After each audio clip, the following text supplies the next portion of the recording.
press the refresh button, that might help it.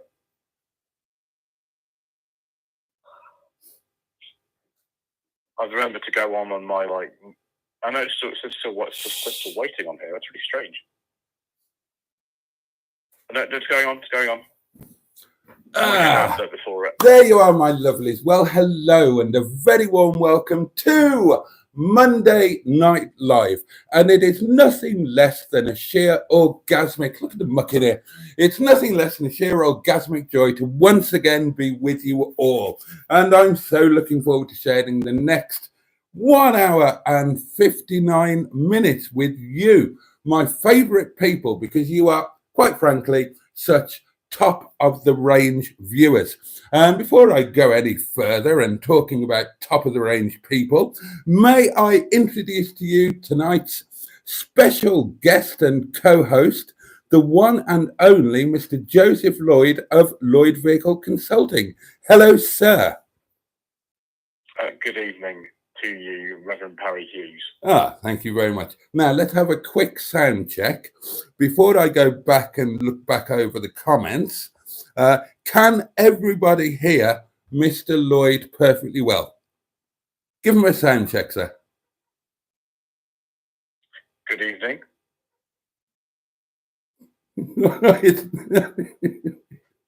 Well, there you are.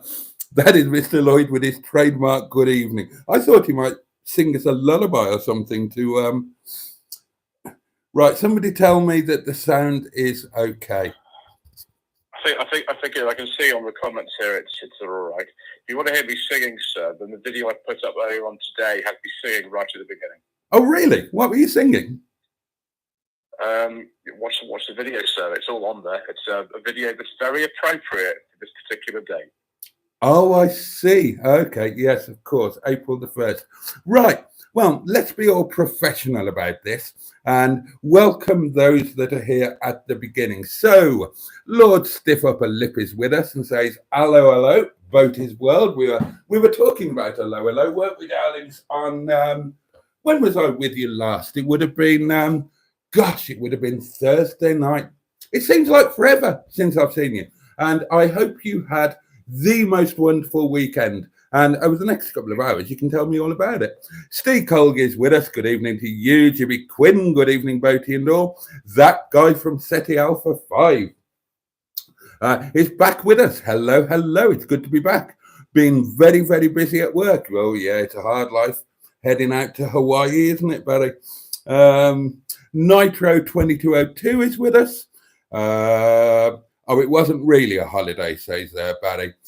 We have to wait for clearance to do our work, but during the wait, we can do touristy stuff. I'm in Tennessee this week and next. Gosh. Oh, Pinkertons. Well, yes. Now, Mr. Lloyd spotted that sooner than I did and reminded me that in one of the James Bond books, Felix Leiter worked for the same company.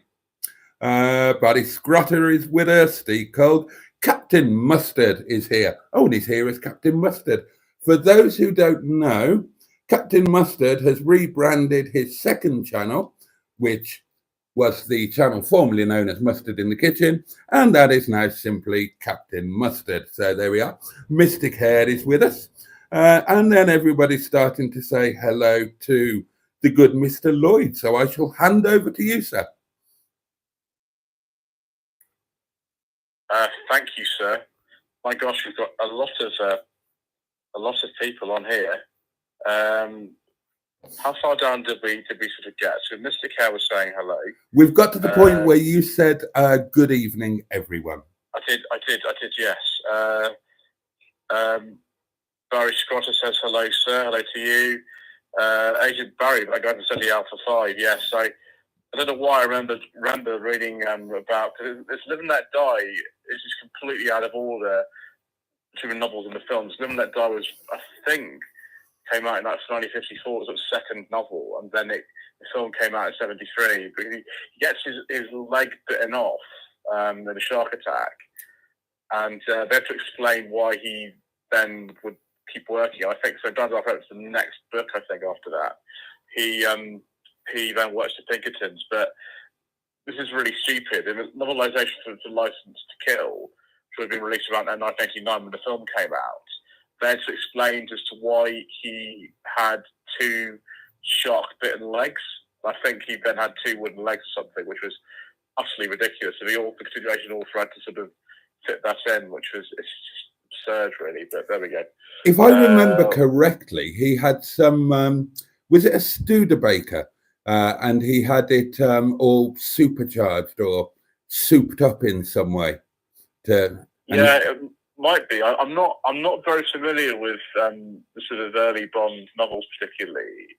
On the Majestic Secret Service, I know I like that one. I can see why they picked that to be the one where George Lazenby is introduced, although that's an entire level master, and I can talk about George Lazenby and why he left. Why he was given the worst advice ever by any film agent ever. But so yeah, that's one of my favourites. The film is also excellent for that one. The continuation authors who wrote the novels after, so they had to write one for The Spy Who Loved Me, because the original Spy Who Loved Me novel is nothing like the film at all, and they were only able to use the title, not the plot. They had to do one for Moonraker, because Moonraker was Moonraker. The novel takes place virtually entirely in London and the southeast of England, not exotic globe hopping and outer space. They had to write one for that, and then things like License to Kill, which was an original story entirely. They had to write a novelisation for that, and so they had masses of continuity errors and things like that. How they fit it together is fascinating. But so there we go. What have we got? Catherine Master says, hello, sir. Right.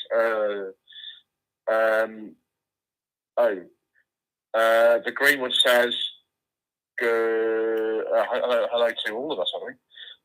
Bagel says, hello. Pingu Concord says, gentlemen of the tube. Good evening.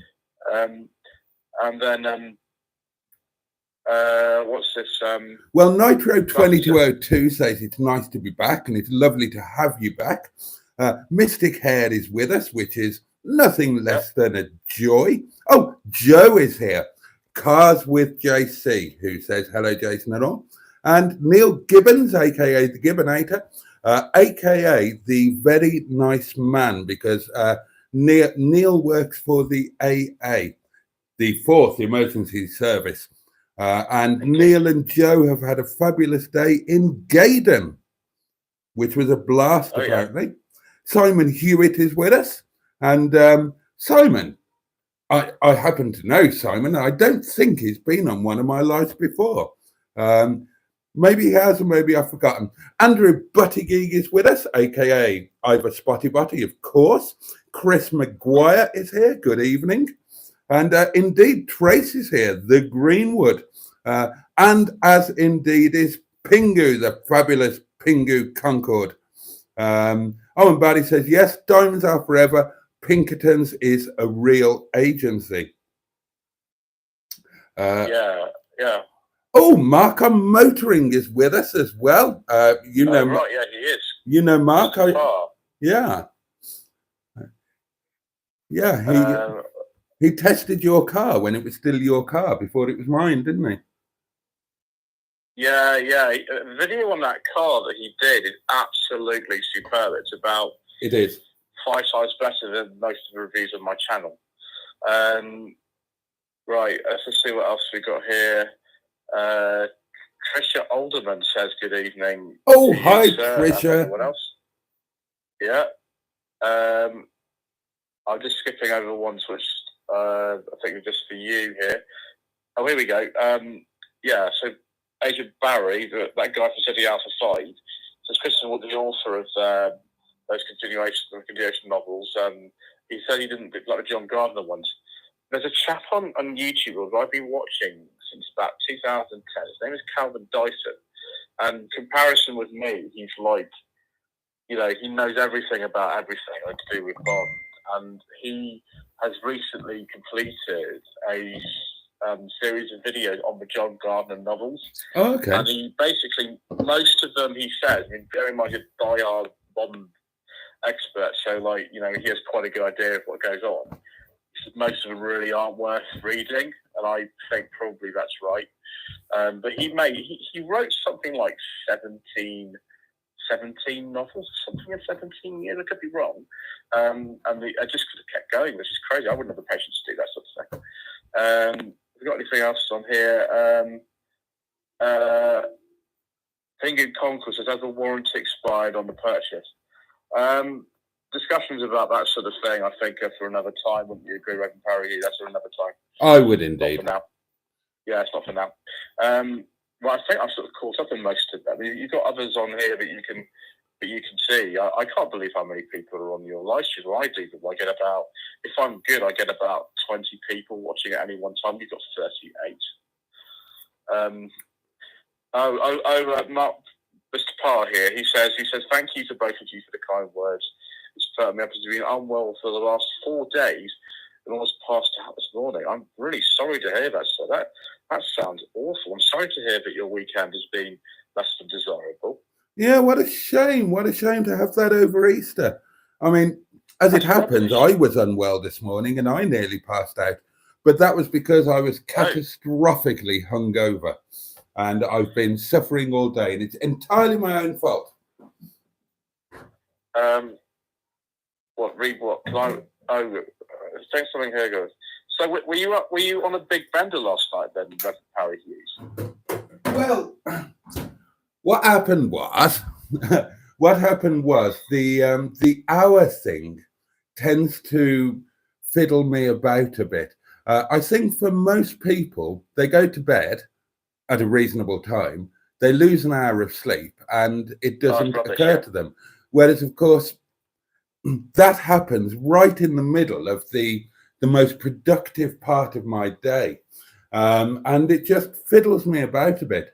And last night I was all confuddled and bum-swizzled.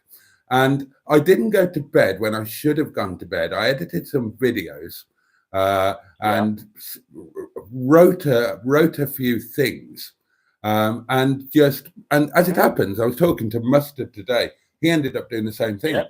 And I ended up just drinking I opened a second bottle of wine, which is that's dangerous, sir. It's seldom a good idea, is it? Seldom a good idea. And I ended up just staying up too late, drinking a glass or two more wine than I really should have. And quite rightly, I paid for it this morning and this afternoon.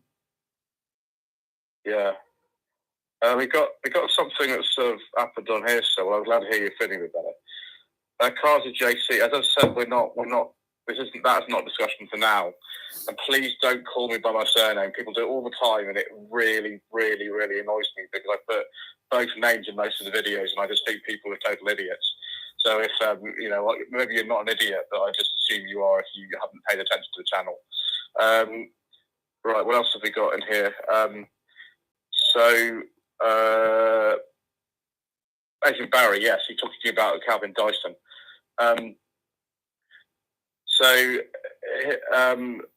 He says he watches his Calvin Dyson prefers a Bond experience. Yeah, I've seen the Bond experience channel. I think they do videos together sometimes. I think it's called David. He lives in America, that chap. I think it's kind of reversed for me because I've been so familiar with Calvin Dyson's videos for so long. I don't tend to get on so well with the Bond experience one. It's just a preference. I say this all the time to people, and people sort of start complaining about, why do you talk about beige leather interiors? Why can't you talk about these on your channel? It's like, well, if you don't like it, go and watch another channel. I don't care. Like, if someone said to me the other day, said, I've unsubscribed. It's like, well, whatever. I don't care. I don't want people like you around here. I prefer that you're not here because you've got that kind of attitude. Like, if you're going to leave, just leave. Don't even tell me. I'm not bothered. Like, I'd rather have somebody who's just got a better attitude for things. I mean, the best thing you can do, really, if you don't like someone's channel, is go and watch something else. That's the beauty of what YouTube is. Like, my channel's very different from this channel, and so is Captain Mustard's channel. We're all got different channels. Everyone's got different sort of preferences, and sort of that's it. You know. He's feisty tonight, isn't he, my lovelies? This is late night, Mr. Lloyd, and oh, yes, he pulling. No, I've said it before on my own sort of live streams, and just none of you ask about what's happened. It's not something that's for now. Just all sort of calm down. I'm getting annoyed with it now. Just calm down. So, this isn't anything to do with you lot anyway. But who? Oh, Daz Smith. Daz Smith has popped into the chat. Hello, Daz. And there was Ed Usher. Ed Usher. Hello. How are you? Jolly decent of you to pop by. Now then, where did we get down to? Right. Okay. Right. I've got a question for you, sir, if I may. Now, when you look at your subscriber list, not the list of your subscribers, but when you go onto the subscriber bit of the, as in the channels that you are subscribed to, they are ordered from top to bottom in order of the ones that you watch most frequently. Are they? Yeah. Could you share with us who is or which is your most frequently viewed YouTube channel? Oh, right. Okay, I'll need to sort of find the actual page for that because I've not got it here. It's fine. I just don't tend to look at that anymore. Oh, right. Here we go. Oh, so it's the subscriptions on the left-hand side of the page there, isn't it? Yes, that's right. What it says. Oh, right. Okay. This is odd. This is really strange. Some of these channels on here are completely dead now. So are you saying this list of subscriptions I've got on this page here are the people who watch me or the people I've watched?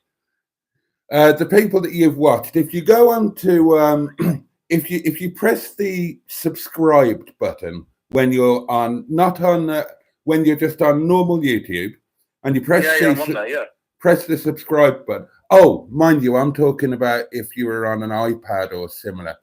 No, it says subscriptions on. So I'm on the actual homepage of the channel, and it says subscriptions on here. There's like 17 of them.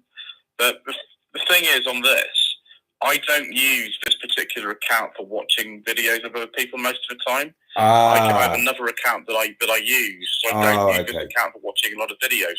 So this won't make any sense because it's no representation of anything at all. There's channels on here I'm sure are completely dead that are appearing quite high up here. Okay, then. So, well, just tell us then, freestyle, what are some of the YouTube channels that you watch religiously? Oh gosh, I watch a lot of Mr. Richardson's channel. That's probably not a surprise to any of you. I watch a lot of James Martin. I mean, James Martin's a wonderful man. If anyone is an example of how to do automated YouTube properly, that is James Martin. He's so good at it. He's so good. I mean, if I at some point in my life be like a tenth as good as he is at the way he does it, that would be wonderful. But I don't think that's going to happen. So we won't be worried about that. Oh, I would take issue with that. I would take issue with that. Well, I don't think he's 10 times better than you. Well, I think it is. I mean, if you look at sort of the way that actually he does stuff, the presentation style, the editing, the knowledge that he kind of has, and the range of stuff which is actually changed quite recently. He seems to be doing a lot fewer of the kind of supercars and stuff like that. Yeah. That I think he's quite known for. He's doing all sorts of quite weird stuff now. He had a Wartburg on his channel quite recently, and he also had a second generation Jazz. They called it a Mark II because it was one of the 80s as well, also over here. I've watched that video. I watched it, I watched it. Yeah. I mean, he kind of says similar things to what I've said when I've filmed two Jazzes about generation, which is interesting, but I don't think he would have bothered watching my stuff. I don't think he's got time, but it's just interesting that actually he kind of said sort of quite sort of similar things. So it's interesting, but obviously the video production is a lot better. But I've always thought, though, that if you really kind of enjoy something, what you're doing, you kind of just get on with it. So the video I put up today, like, I've had very poor views on it, but it's a video that I wanted to make, and I very much enjoyed it. It's just, I think it's so subtle as what was different about it, is that it's really watched it, which is fine. But, you know, there's certain things we all like to do, and sometimes they don't line up for what people want to watch. Yeah, I think that, anyway, because that covers all of my videos. Yeah, it's kind of, you just find it entertaining what you're doing. You're basically entertaining yourself sometimes. Yes, yeah. And, you know, if it were up to me, and I've said this many times before, we'd have every single video that's a review on the channel as Tweed Jacket Reviews. That was the intention when we started in 2018. Unfortunately, that's not economically sustainable because people don't like to watch them, which is a shame, because I did a Fiat Panda on no budget reviews this month, and I enjoyed that. The whole video probably took me 35 minutes to film, and it was done on a phone, and it's sort of rubbish. And then I did this 504 Cabrio, which is a beautiful old car, on Tweed Jacket Reviews. We had to actually go back and record the driving session twice because the first footage was unusable, and yet, like, that's had about a third the amount of views. And so I don't really understand my viewers. I don't understand them at all. But I have to sort of have this balance, like everybody does. Whereas you know what you want to make, you know what you want to do. But if people don't want to watch it, it can be very frustrating for somebody who makes videos. And also, you're kind of not wanting to lose an absolute shed of money, which obviously, like most channels that are under sort of 30 to 50 subscribers do anyway, they lose money on virtually every video. Then you have to think about what's worked quite well and what people want to watch. So I had to rearrange that Panda review about 4 times before I did it. Fortunately, it wasn't just that I drove to Evesham to do. There's a couple other cars that will appear on the channel later, so that was obviously worth it. But I had to persevere quite a lot to do it. And I'm glad I did. We eventually did it. And people seem to like it. I mean, I wouldn't say it's the best car I've ever driven. The brakes were terrifying in that. But it's funny that something you don't put as much effort into at all, apart from like literally persevering and getting there. Whereas the 504 video, it was over 2 different days, a month apart. I got Mr. Paul to edit it and film it, and we did a load of drive-bys. And, you know, it's a very rare car that, like, no one else, as far as I know, in English-speaking YouTube has driven one of those on the channel.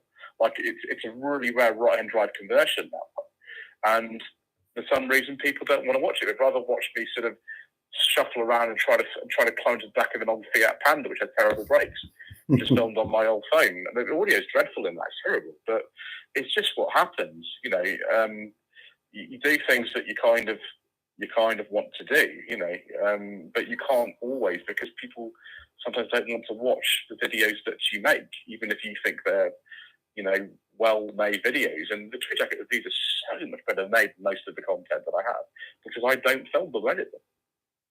And that's why. Yeah. Let's just say hello to a few more people who have popped along. Let's see. Dear, oh dear. Smelly Hole is here and says, Boaty, my love, how are you today? I'm very well. Thank you for asking. I hope you had a fabulous weekend, Mr. or Ms. Hole. Or may I call you Smelly? Perhaps you'll forgive that element of informality. John Stoodley's feeling much better, having had a week away at his caravan. Where do you stand on caravans, Mr. Lloyd? Are you a fan or not a fan? Do you mean of your particular caravan where you make the videos? Oh God, no, not that one. That's an affront to caravaning. I mean, generally, would you consider owning a caravan? Have you ever been on a caravan holiday? I don't think I have, sir. You're a very wise man. Yes, overrated, I feel. Now then, should just add, if any of you have got any questions for Mr. Lloyd while we have him here with us, I feel sure he will be reasonably happy to answer them. You know, within reason. Chris Bowen is with us. Good evening, Chris. Ben is here, the wonderful Ben. Salutations, fellow boaters. Yes, there we are. Joe and Neil and Sophie have had a fabulous day. Gaydon, the Black Country Museum, which I've never been to, actually. I've been there. I've got a video of it I made in February 2022. Yeah, I believe it's definitely worth it. Yeah, I'll get onto it one day. And then Neil, of course. Neil, it would be you, wouldn't it, Neil? It would be you that dropped the B bomb. Right. I have to confess, Mr. Lloyd, that in the past we have developed on this little live stream community of ours a fantasy YouTube channel tag wrestling challenge. What on earth? What on earth? Your live streams are so strange, Reverend Parry. I mean, that's why people tune in. Like, mine people find them really boring, so I don't do very many of them. They find them extremely boring. Why do with Mr. Coleman? They're far better, but Mr. Coleman and I don't often have our diaries line up very well to do them together. But he loves doing them. He really likes them. But I don't know how you got to that from what I'm actually talking about, but I mean, that's interesting. Well, and we included you in it, admittedly without so much as a by your leave. And of course, everybody had to have a fighting name, as all wrestlers do. And so, my question to you would be, we gave you a fighting name. A name which you would fight under in our fantasy channel tag team wrestling thing, which we have got a mad idea of making into a real thing for some sort of charitable purpose. What would you have, before I tell you what we named you, and I can't remember who it was who gave you that name, but we all think it's genius. What name would you have chosen for yourself to wrestle under? And I bet that's the first time you've been asked that question. Well, predictably so, it is the first time I've been asked that question. I'm delighted to hear it. I don't know what to say. It's a very, very bizarre line of discussion that you and your viewers have developed over probably the course of many months. I don't know, sir. Well. We gave you the name, and I do think it's rather apposite, the Beige Bomber. Right, okay. And we hope that you would be very happy with that. And so Neil has just dropped that little bomb. Right. I mean, oh God, it's ages ago we did this. I'm trying to remember some of the other names. But we do chat about some quite very surreal. Yes. Dear me. That is really weird. Some very strange kind of discussions going on here, haven't you? It would be fun though, wouldn't it? A charitable tag team wrestling challenge for YouTubers. I think it came about at a time when that YouTube chap was what's his name? Was doing the boxing things. The chap who's fighting Mike Tyson in a month or two's time. And I think we were discussing whether we could or should do something similar. And it was just an interesting flight of fantasy one night. And it kind of carried on for a couple of weeks, and we had a bit of fun. We had a bit of fun with it. Mark has got a comment going back to your. I'm just looking through some of them actually on here. I think I'm going to pick up from yes, Rose Chicks Traces Afterburn Tripe Monger, otherwise known as Ben. Good evening, sir. Hopefully you're Lady Wife in fine title. I'm afraid my lady wife's not particularly well at the moment, which is a bit of a shame. She went to see my sister abroad recently, and she had to come back with a bit of a nasty cold, but it's a shame. Lord Stuff Upper Lip says, I'm not keen on True Jacket reviews. Because I know you keep saying that, Sarah. It's kind of annoying. I've just gone over like this whole thing about like I love making those videos. I wanted that just to be the entire of the channel, but we had to stop it because people didn't want to watch them. It sort of annoys when people say that, because you just don't need to say anything. You just don't watch it. We have actually discussed this in the past, Mustard and I think it's an interesting. Oh yeah, it's a big deal. This stuff, people who are on YouTube, it's a big deal. I think it's an interesting question. Yeah.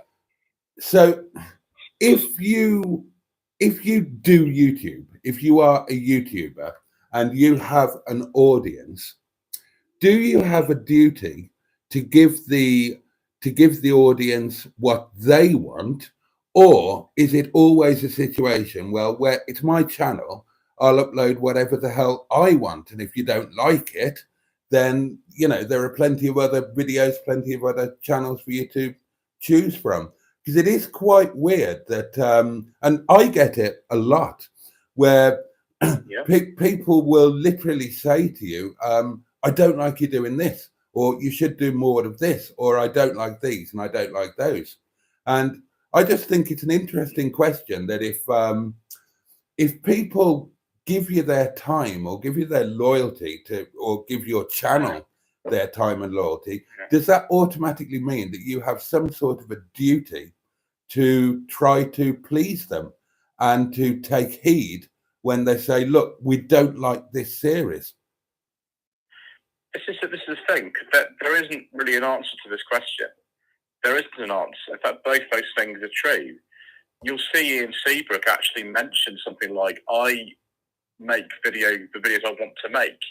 I've heard him say that before, and to a certain extent that is true. You're free to do what you want, just like anybody who watches your channel is free to not watch what you produce if they don't want to see it. And it's quite obvious, some of the recent ones, that some of them you like to see, some of them you don't.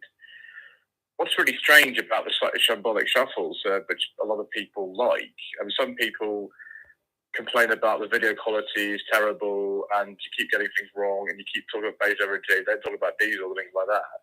But a lot of people, they don't sort of question it, they just kind of run with it. And they do take a lot of time to do, but they don't take a lot of time to edit in comparison with some stuff. I mean, if you look at the Classics World video about the Phantom Classic Restoration show, which is actually edited by somebody I know, that is a really good summary of what was actually there. A lot of the key bits are covered.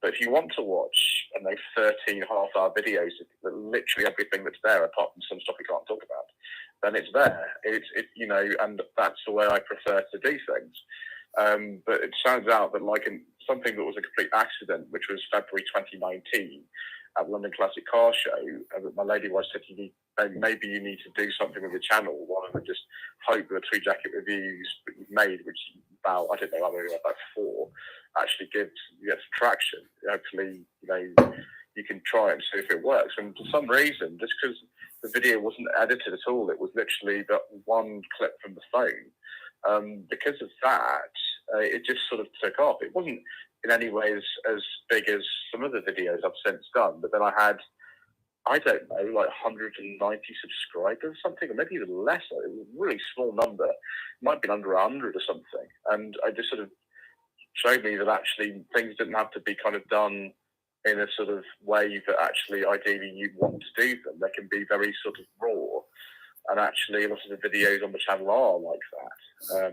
And I think if there is a place for doing things properly and using proper equipment and getting somebody who knows what they're doing to make them, but it's not necessarily what people want to watch. Yeah. Some people prefer the really kind of, very well distilled and, cut glass voiceover like Mr. Charles from Grand Thrift Auto, who was there. Obviously, we're seeing the same things if you do the same event, but his way of looking at it is completely different from mine, which is literally we do everything apart from certain things. It's like, these are A to Z, these are the things I wanted to see. And the thing is, like, I know him, and I know a lot of other people, and we just kind of, in the sense, we have our own sort of niches that we occupy, and we're very happy to sort of do that. And you know, if it had been possible to go Russell this year, which it wasn't, I've already talked about this, as to why I couldn't go. It was something that was not ideally planned, but just the way it turned out. Some people have said to me, like, nobody covered the event in the way that you would have done. They just didn't do it. There was loads of stuff that was missing. And I said, to them, well, you know, I'm going to make sure that I speak to Mr. Richardson nice and early, and I don't plan anything else for when it happens. If it happens, I think it's going to happen. But we just have our own way to do things. And my way is quite hard work when you're there, but it is a lot easier when you come to edit it. It's much easier. Whereas somebody, you know, might spend, you know, hours and hours editing it, whereas they've only got, I don't know, like a maximum of, say, like 35 minutes of footage in total. Whereas I've got, like, you know, hours and hours and hours of the stuff, but like about 98% of it you see is on the screen. And that's a very different way of doing it. And I appreciate people don't want to, you know, spend that amount of time. It's a huge time commitment to watch, like, almost 8 hours of video from an event. But some people like it. And it's something that has happened over the course of a long time. You just sort of work out what people kind of like. You know, it's not true that what people say they like is necessarily what they like. But if you look at the statistics on my channel, there's actually quite a few modern cars that I've done, even in the past few months, that have done quite well. Like the 2023 Suzuki Ignis has done quite well. It's done a lot better than some of the, you know, the sort of traditional things like the Fiat Cinquecento, for example. And they released about the same time as Suzuki's done better. So it's not the case that what everyone says is what the opinion of the entire channel is. That's not really the case. But you do pick things up, and it's important to listen to people and look at the statistics and see what you want to see. But ultimately, there's certain things I don't want to do. People have asked me to do them, and I refuse. And so if you kind of don't pay attention to what people want, that's a mistake. But also, if you don't make videos from time to time anyway, that you just want to make because you want to make them. And one of the videos I made earlier this year was a video about the A333 Five Bridges Road, which is a abandoned road in Winchester that used to lead to the old bypass. I wanted to make it. That's what I wanted to do. And it didn't have the most kind of views or anything. So it's got to be a happy medium then, basically, is what you're saying, between what you want to make and what other people want to view. Which makes sense. Mighty Cat Mods is with us. Good evening to you, Peter Woods. Good evening. Mark says, with the occasional vanity. Oh, I'm with the occasional vanity project. People won't know if they like it until you film it. We just have to accept that certain on-trend topics will probably be more successful. That's true enough. Sean is with us, the wonderful Sean, who is watching with a Yorkshire tea. Evening, Sean. How are you, my dear chap? Hope you're well. Sean, there is a spare phone line if you would like to have a little chat with us. I kept one spare for you, my dear sir. You know the number. Wasn't Hubnut one of the wrestling team? He was indeed. Oh, here's an interesting one from Joe. Jason, did you decide which car you're taking to Wales? Yeah, I have, Joe.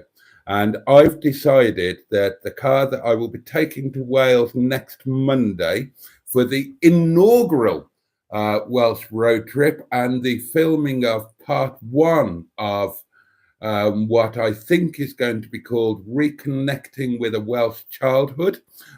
Thank you, Sean, for the title, which is better than the one that I came up with by quite a long chalk. I'm going to take the car that I bought from my guest, Mr. Lloyd. I'm going to take Sir Richard and Lady Morris, known and loved as Dicka Dum Dum, for various reasons. It's not going to be just a fun road trip. It's kind of, it will be a road trip. I'm sure it will be fun. But it's kind of business. It's about making a film, and part of that is going to involve dialogue and filmography both in and out of the car. So the original car I was planning to take, my MGTF, thinking about it, would not be the most suitable because you've got a shouty loud engine that you would have to try and talk over or mic up. And you've got a rattly, firmly sprung sports car, which means that the filmography is not going to be so good.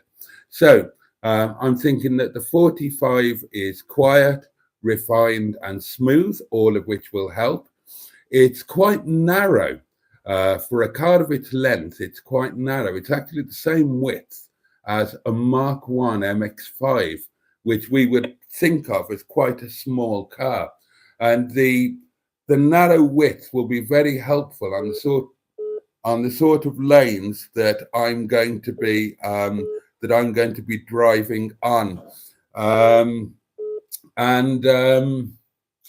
What was the other thing I was going? Oh yeah, it's going to be quite a lot of motorway miles when I'm very tired, and it's a wonderful, comfortable motorway car, and it has got cruise control, which works, which is an absolute boon for motorways.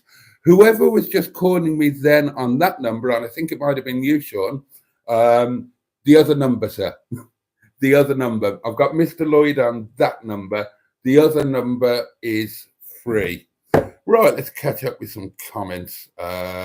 So that's what I'm planning to go to Wales in. I could talk YouTube for days, say Sean. Feel free, come on and have a chat. It'd be interesting to get your perspective on things. Hold on. Oh, here we go. Let's pop that onto speakerphone. I don't actually know who it is. Hello, mystery caller. Hello, Sean. Oh, hello. Hang on. Is this the right number? Yes, it is. It is. Now, hold on. Now, right, this is an experiment now, darlings. I haven't done this before. As you can possibly see, I've got two phones on the go at the same time. I'm trying to position them cleverly underneath the microphone, and I will now find out whether this works or not. How are you, sir? This is Wales. This is Wales. It is. Hear me? I can hear you loud and clear. Viewers, can you hear the lovely Sean? And Joseph, can you hear Sean? I can hear him. It's not particularly loud, but I can hear it. Okay, all right. Well, there we are. We might be kind of, I mean, this is, only I would do this. Anybody else would have StreamYard and all of these clever things so that they'd be popping up on screen. You'd see their lovely faces. They'd be popping in and out. Comments would be highlighted. I can't do any of that. Bed, though. Hey? You would see us in bed, though. You're not in bed, are you? No, but I was just about to go off to bed. I find when the clocks change, it takes me a few days to adjust. Yes, totally. I was talking about that earlier. Right, Chaz says we can hear both okay. Barry says loud and clear. So brilliant. This is kind of working in a low budget, low technology sort of way. So Joseph meet Sean, Sean meet Joseph, and thank you both for coming on. So I tuned in when you were talking about YouTube and should you do what the audience wants. Yeah, what's your take on that? I would say take it on board, but ignore it. Oh, really? Because I got bored on my channel about 4 years ago of doing the same content every year because it was a gardening channel then, just solely gardening. And I got to the point where I was going, how many times can I tell you what to do with a potato? Yeah. After 6 years, you chit your potatoes in February, you plant them in March, you earth them up then in June and July, blah, blah, blah. So I did exactly what the audience wanted and had no enjoyment from it whatsoever. And because the money wasn't coming in, I was putting myself through sort of depression by just doing what the audience wants. Oh, really? And then they'll change their mind 6 months later. Yeah. And the best bit of advice I was ever given by a fellow YouTuber was, and it's a difficult one to talk about in an open forum because I don't want to annoy any of my viewers, but he said, best bit of advice I can give you is if somebody says they're going to unsubscribe, don't be bothered about it because there's still another 1,000 people that haven't discovered the channel yet. Yeah, that makes sense. So although I do find it a bit, I had one the other day. You don't have to announce that you're going to leave. Just leave. Ah, well, Mr. Lloyd is in complete agreement with you on that one. I don't think we really care, do we, if somebody says they're unsubscribing? Like, you're probably better off without that person, aren't you? Well, it's not as if I'm going to say, John in Bogga Bogga Bay, Australia, right, I'm going to change my entire life just to please you.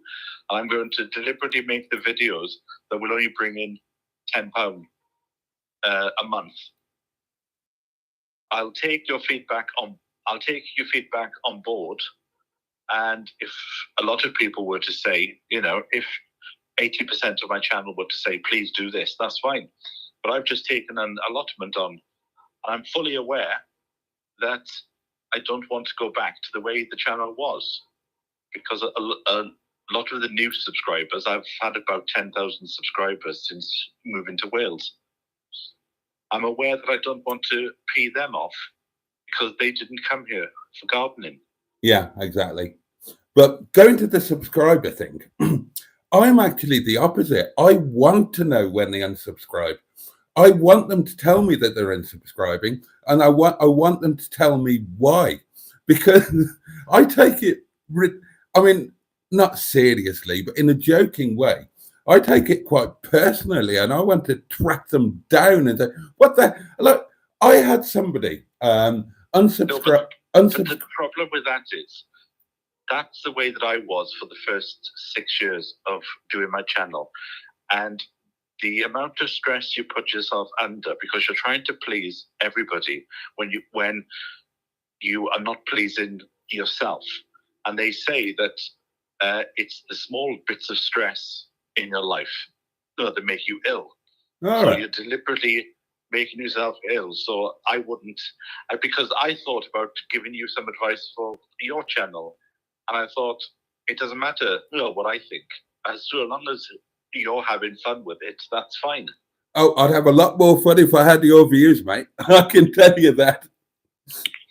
The thing is, I have a very similar experience with the channel. I was going to say to you is, I sat down the other day and I watched quite a lot of your videos, and I find it bizarre that we don't get to see your face. Therefore, there is a disconnect with the audience. All they see is the view from out of a car. Yeah. Whereas if you just put the camera in the driving seat and got a bit of the road and a bit of you, because if people don't see faces, they don't connect. Okay. Yeah, that is something that I'm guilty of. And what I always think that it's the scenery is going to be far more interesting than me. But what I always plan to do is to stick multiple cameras in the car, and then when it comes to it, I can never seem to be bothered. I'm sure you're right. I'm sure you're right, and I know that everybody else does that. But there is this strange thing in YouTube land. So I come from a TV background. I've worked on every crap show you can think of for the last 25 years on TV, and YouTube is completely different. And the less production value you put in, the more successful your video seems to be. Yeah, I've had talking about that earlier on. Yeah, we were. Just going back to your show, and I've spent the day at the car yard today with Captain Mustard, and I was showing him I watched with him your first video, #1 in the new series, which of course was the day that you moved to Wales.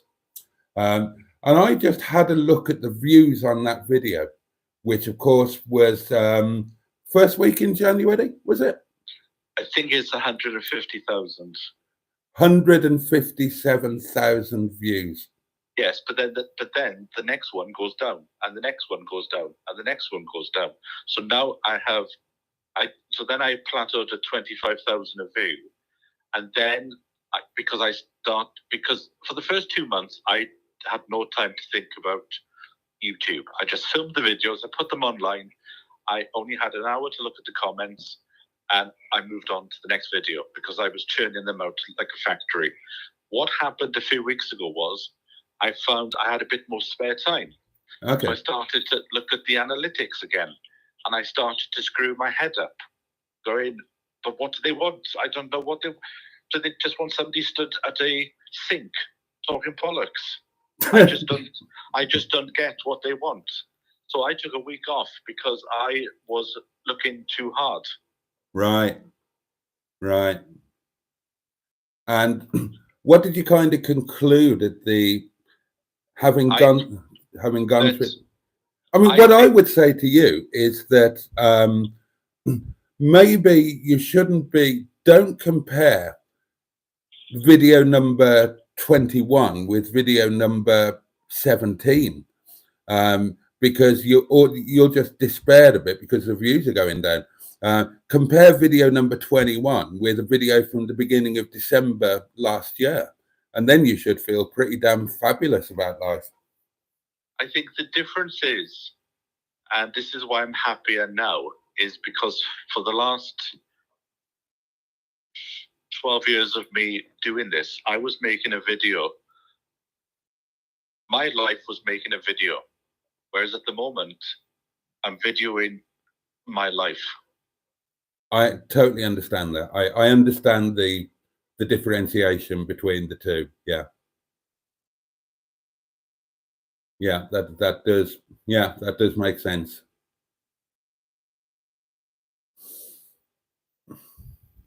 It's yeah. So I suppose that it's quite interesting actually, because there's a bit of a dichotomy between you and Mr. Lloyd, because your videos are now just videoing your life, and I think the same is to a certain extent probably true of mine. Whereas Mr. Lloyd, of course, you go out and you make videos, but you keep your personal life very, very, very separate from YouTube, and you don't give out you don't really give any insight into your personal life, with the exception of your cars, do you? That's not really true. I mean, we have the very vague vlogs every single week, which sometimes will give an insight as to what's going on. There are some people who don't talk about that thing at all. I mean, James Martin hardly ever mentions it. Oh, he's very private. Yeah, he's very private. I know why. I know exactly why he is. It's because it's one of these things. You've got to be a bit careful about giving away information that people don't really need to know. Yeah. You just got to be a bit wise about that. I mean, there's certain things I will say. I mean, there was a point last year I had to tell everybody that my mother had gone into a cam to sell her car, which is not the sort of thing you really want to have to talk about. But it happened. So that's I had to do that. Eventually, we had to sell a Mercedes because it wasn't right for us just to keep it and drive around in it while she was sitting in the cab that we used to make the pay to the thief. So I don't really talk too much about that than what I need to do. I just find it's a bit sort of wiser. But I mean, there'll be a video actually probably that I'll be recording some point. The channel updates probably tomorrow, because I had an absolute disaster over the weekend where I was filming the Locksley Classic Car Club bi-monthly event. It was very busy, and I actually almost lost 95% of the footage from it. 95% of what? The footage. footage I recorded yesterday of the show. Oh, bloody hell. I have a very, very old camera that I tend to use because it's nice and light and portable, and the picture quality is acceptable. But it's been getting really bad recently, and twice during the NEC show it cut out. And when I went to the end of the day to look at the footage, it's still there, it stopped. Whereas this time it shut down again, but the footage was corrupt, and it was about 95% of what I'd actually recorded for that particular event. It's about 35 minutes, I think. So I spent the last 24 hours trying to recover it. I think I have recovered it, but that will sort of go in, stuff like that I will sort of say. And I don't think people realise when you're trying to do a channel that that's always a possibility, that you might actually lose something of that sort of magnitude, just a kind of technical error. And it is. I knew Mr. Richardson once drove the same Maestro 3 times because the previous 2 occasions he lost either most of the footage or all of it. So on that subject, let's have a bit of an insight here. What do you use for filming? And Sean, what do you use for filming, given that you've spent your life working in television? So you might be more technologically insightful. At the moment, I am using a Panasonic camera that I've had for many, many years, but I'm also using a DJI Pocket 2 and a DJI drone. I would like to condense it further into the new DJI 3, but at £600, I'd rather spend that on a shed.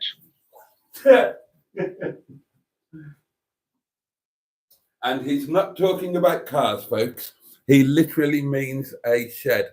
So, Mr. Lloyd, what do you film on these days?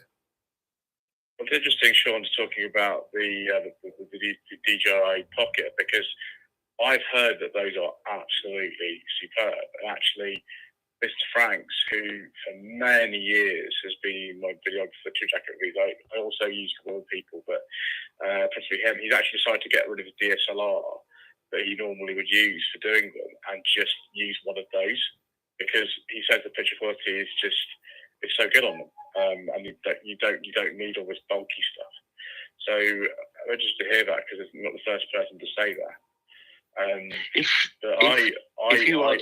you go and look at any of my videos, everything that is filmed indoors is usually on my Panasonic camera, but everything that is outdoors is on my DJI Pocket 2, mainly because it has a fantastic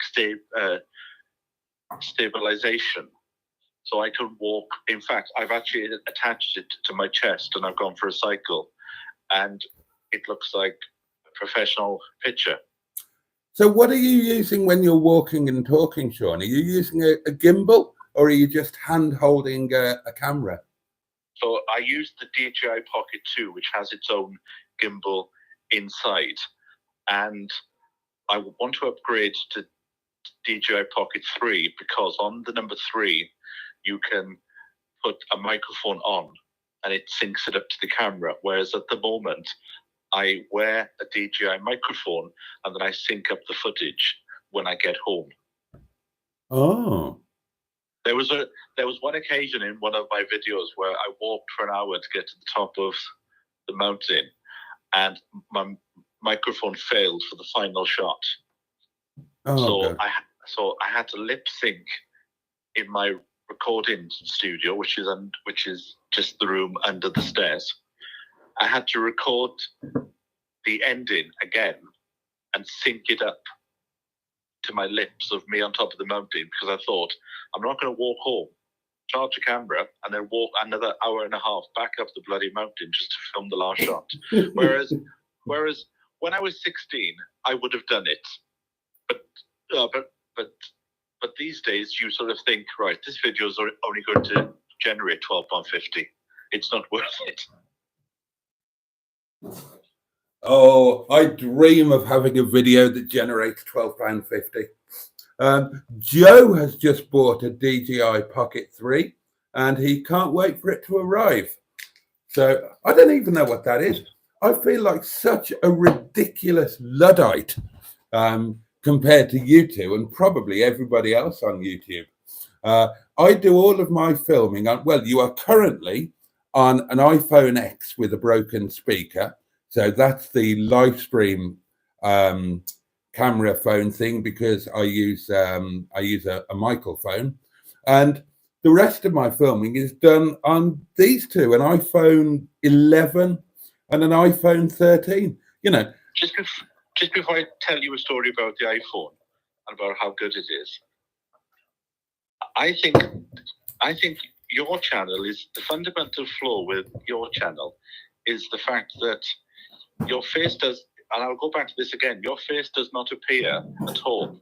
Now, if it just appeared for the first minute or two, we have that connection. And at the end of the day, people invest in people. They don't invest in a view from out of a car. That's a fair point. And I think, and I was going to say this to you in the car for next week, I think you need to decide.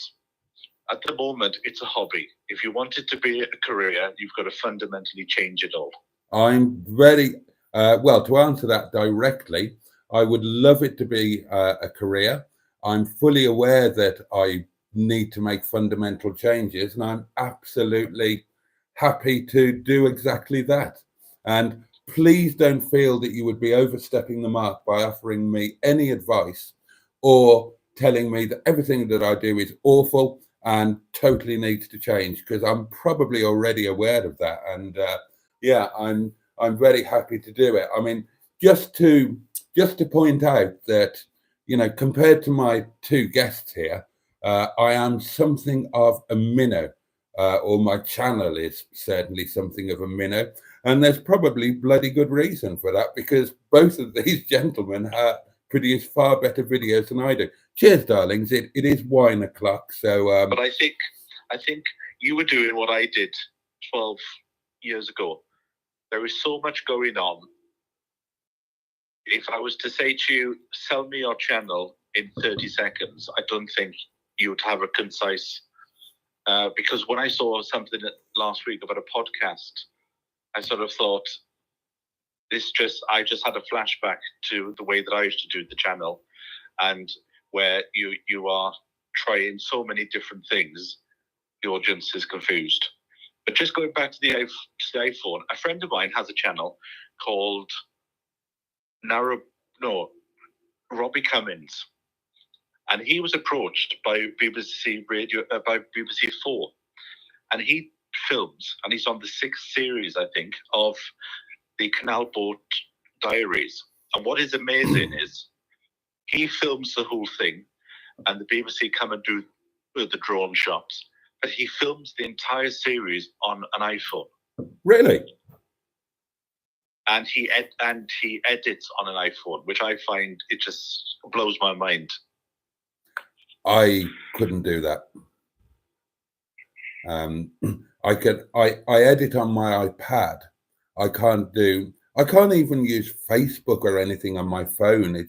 I've got great big hands, and phones are small things. I don't understand how anybody can edit on a mobile phone.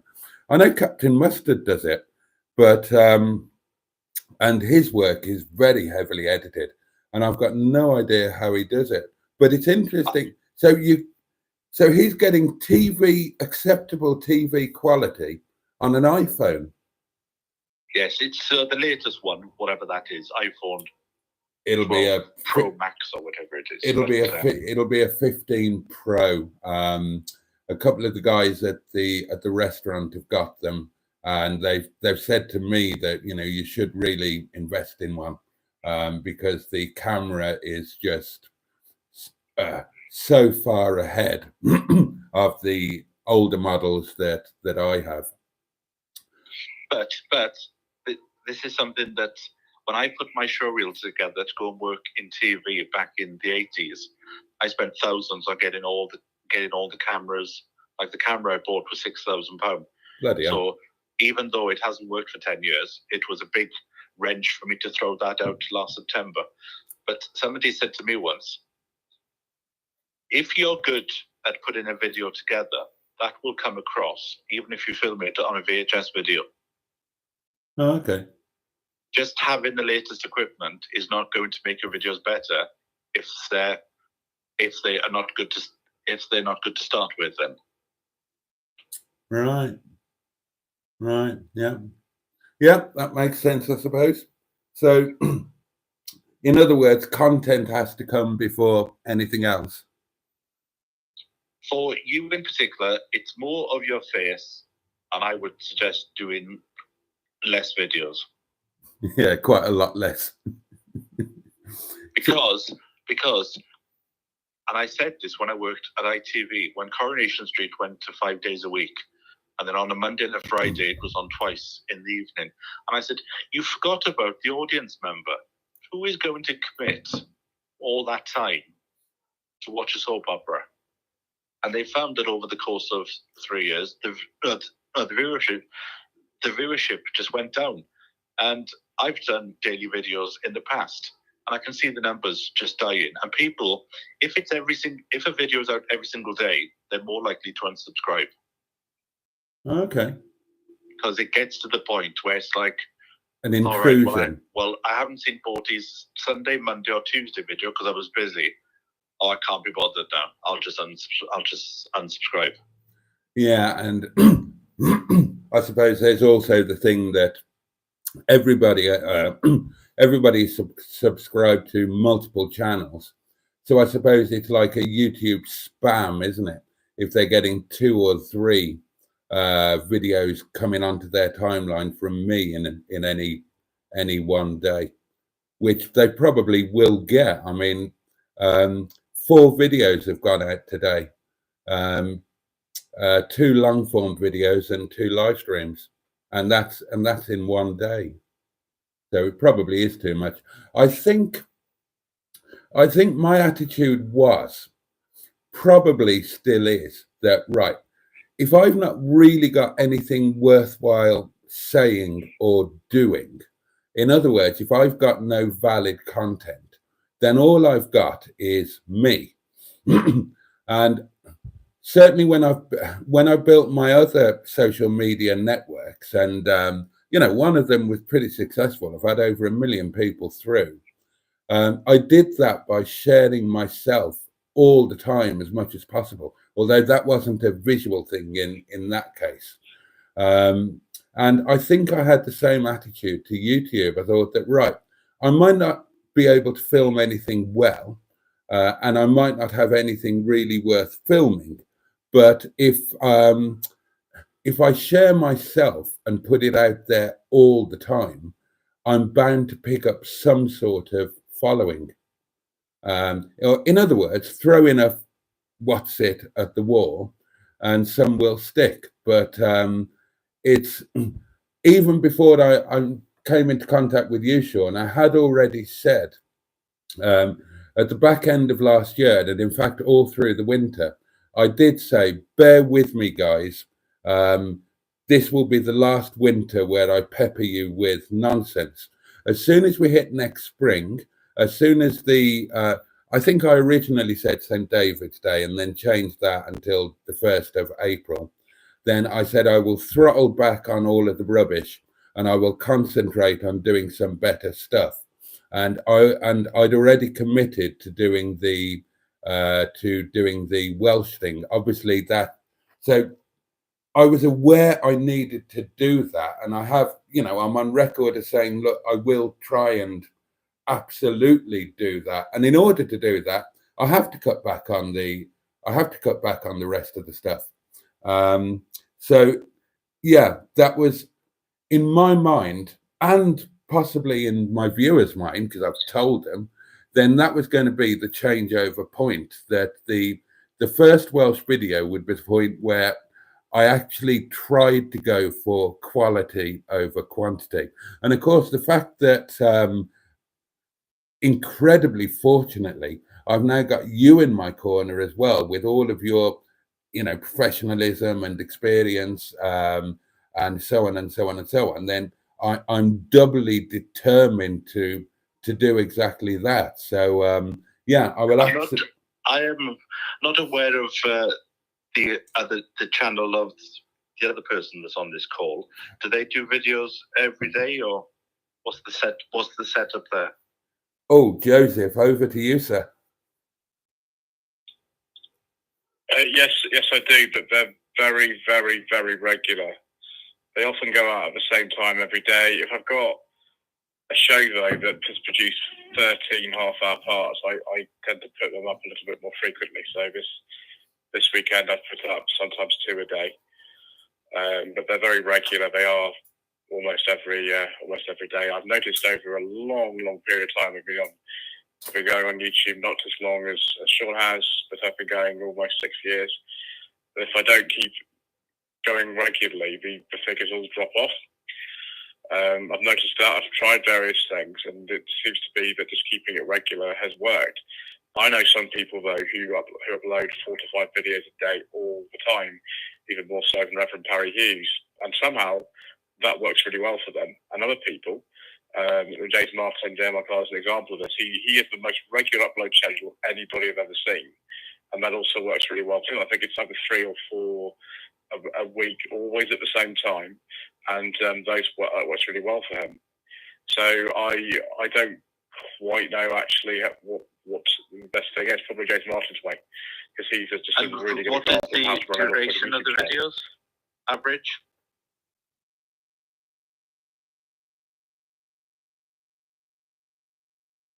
Sorry? What's the average duration of the videos?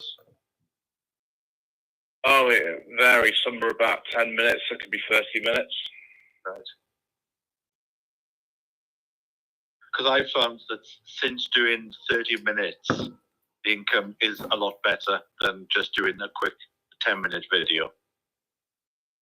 Yes, I think so. You look at these shambolic shuffles, the video walk-arounds, and they're not very good, but people seem to like that they're not very good. I had one person complain that I needed to get a camera with a faster focus and the picture quality, but the thing is, the clues in the title, if they're rubbish, then you didn't read the title properly and shouldn't be watching them.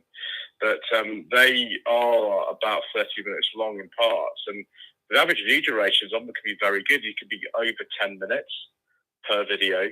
And having looked at my statistics for the last month, that these months where I do, like the last NEC Classic Car Show, I did 23 parts, which was but that is a ridiculous amount of kind of footage I had. I mean, you can believe how much footage I had from that. But that was my best ever month on the channel. And I've just looked at March, and March is going to be a very good month on my channel. I've uploaded very frequently and some very long videos, but mostly in the series. There's been other things I've done as well too. But when you're putting up these 30-minute videos, they honestly often do a lot better than the 10-minute ones, don't they? That's what my experience is, anyway. It depends what your gauge is for being very good. I'm quite hard-headed in the sense that the money has to be good, otherwise there's no point in doing it. Yeah. Yeah, I mean, I've been making a loss on YouTube for I don't know ever. I realised quite quickly after I started that I had to do it because I enjoyed it. That's why I still do it. Well, I put an ad every 4 minutes. I find a convenient spot, and I put it every 4 minutes, because somebody at YouTube said to me, just because you put an ad in at 4 minutes doesn't mean it's going to be shown. But if you don't put it in, it doesn't have an opportunity to be shown. So that's an interesting point. So obviously quite recently, YouTube kind of effectively defaulted to an automated ad insertion. And which I wouldn't trust as far as I could spit on it. Really, because I've just gone with that. I don't think I've ever deviated from the suggested advertising. Have you, Mr. Lloyd? I have actually once changed it. many years ago. I can't remember. It's when I got monetized, which actually took a very long time to get monetized. It often does. But when I did sort of. How long did it take changes. you? How long did it take you to get monetized? Well, I don't know if it's still the case now, but certainly when I started, you had to get 1,000 subscribers and I think 4,000 watch watch hours. time. Yeah, same for me. That's it. Within the same year.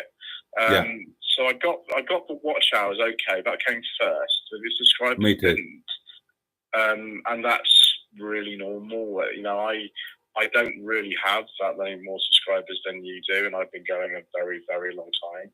As I said earlier, like, you know, you have to do YouTube really because you like it and you enjoy it. Just because if you think you're going to get loads of money immediately on it and you can necessarily turn it into a whole career, I think that wouldn't be real reason to do it because it's been so much effort and so much money I've spent on it. Well, I've actually cut down the money I've spent. There are several things you can get out of it, and I've experienced them both. Where when I started, there was only me and 2 other people in the entire country doing allotment-based stuff, and mine was a lot better than the other 2 people, mainly because of a TV background. So every Thursday at 7 o'clock, there'd be a video, and it was posted at 7 p.m. on a Thursday because I had the vision of you would watch it. It was a practical show of what to do in the garden for that weekend. You would go on a Friday and buy the stuff, and then you do it on the weekend. 7 p.m. was picked because that was the best time for Australia, New Zealand, New York. And I was told within 18 months, BBC Gardener's World were watching my videos because I picked up on very quickly that all my guests were appearing on Gardener's World 6 months later. And the researcher admitted to me that we don't do any research. We just sit down and watch your videos and just copy them. Well, that's flattering. I didn't make any money whatsoever, but I was then offered a job on a national newspaper to be the editor of the gardening section because of my channel. So I did make proper money, but it wasn't from the channel. But it was because of the channel. Yes. Yeah. Okay. I did the same time thing as you. Actually, I have to give Captain Mustard credit for this as well.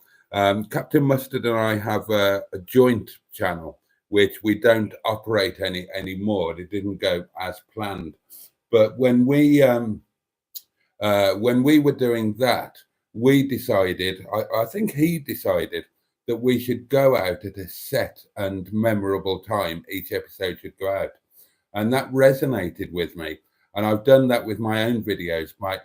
When I do proper videos, as I call them, then they always go out at 1919 because I have a slightly OCD nature. And I picked on, for same reasons as you, I picked on around 7 o'clock being a good time. So I picked on 1919. Now my daily diaries, they go out at some point in the morning. But certainly when the Welsh series comes out, then that would be, in my mind, a 1919 slot. And it's interesting. But it's completely changed now. I would say now, because I got a bit of OCD, and I would say put the Welsh videos out at 4:20 in the afternoon. Really? Because people tend to forget, and Facebook are really bad at this. You put an event on Facebook this morning to say you're doing that live at 7 o'clock tonight. Yeah. I won't get that message on my Facebook until tomorrow. So you put it out at 4:20. That then gives YouTube an hour or two to do their thing and send it out to people. If you put a video up at 7 o'clock in these days, people won't really find out about it until 9:30. Okay. That is interesting. But just going back to the ads, the reason why I ignore what YouTube say is because they usually put an ad within 1 minute of the video starting.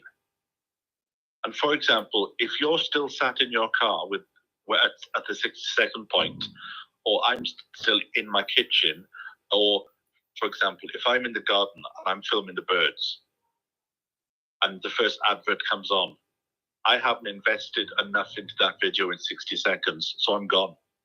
I So totally I agree would with say, that. don't put any adverts until 4 minutes. And then just put one every 4 minutes at a convenient spot. So the first one might be 3 minutes and 58 seconds, because maybe I'm singing, like in tomorrow's video. I'm singing at the zoo at one point. And if I say, for example, listen to that peace and quiet, and then all of a sudden you can hear birds singing, YouTube will put an ad there because the audio's gone quiet. Well, that spoils it. So I go in and I completely ignore. At the end of the day, it's only a computer. Yeah. So, Sean, you're by far the most successful of us here. So, when you make your videos, how much are you making them for your existing audience, and how much are you making them for a potential new viewer? Where do you stand with that? I don't make them for the viewers at all. I make them for myself first and foremost. Really? Still now, with all the success you're having now, you still have that mindset? Yes. That doesn't.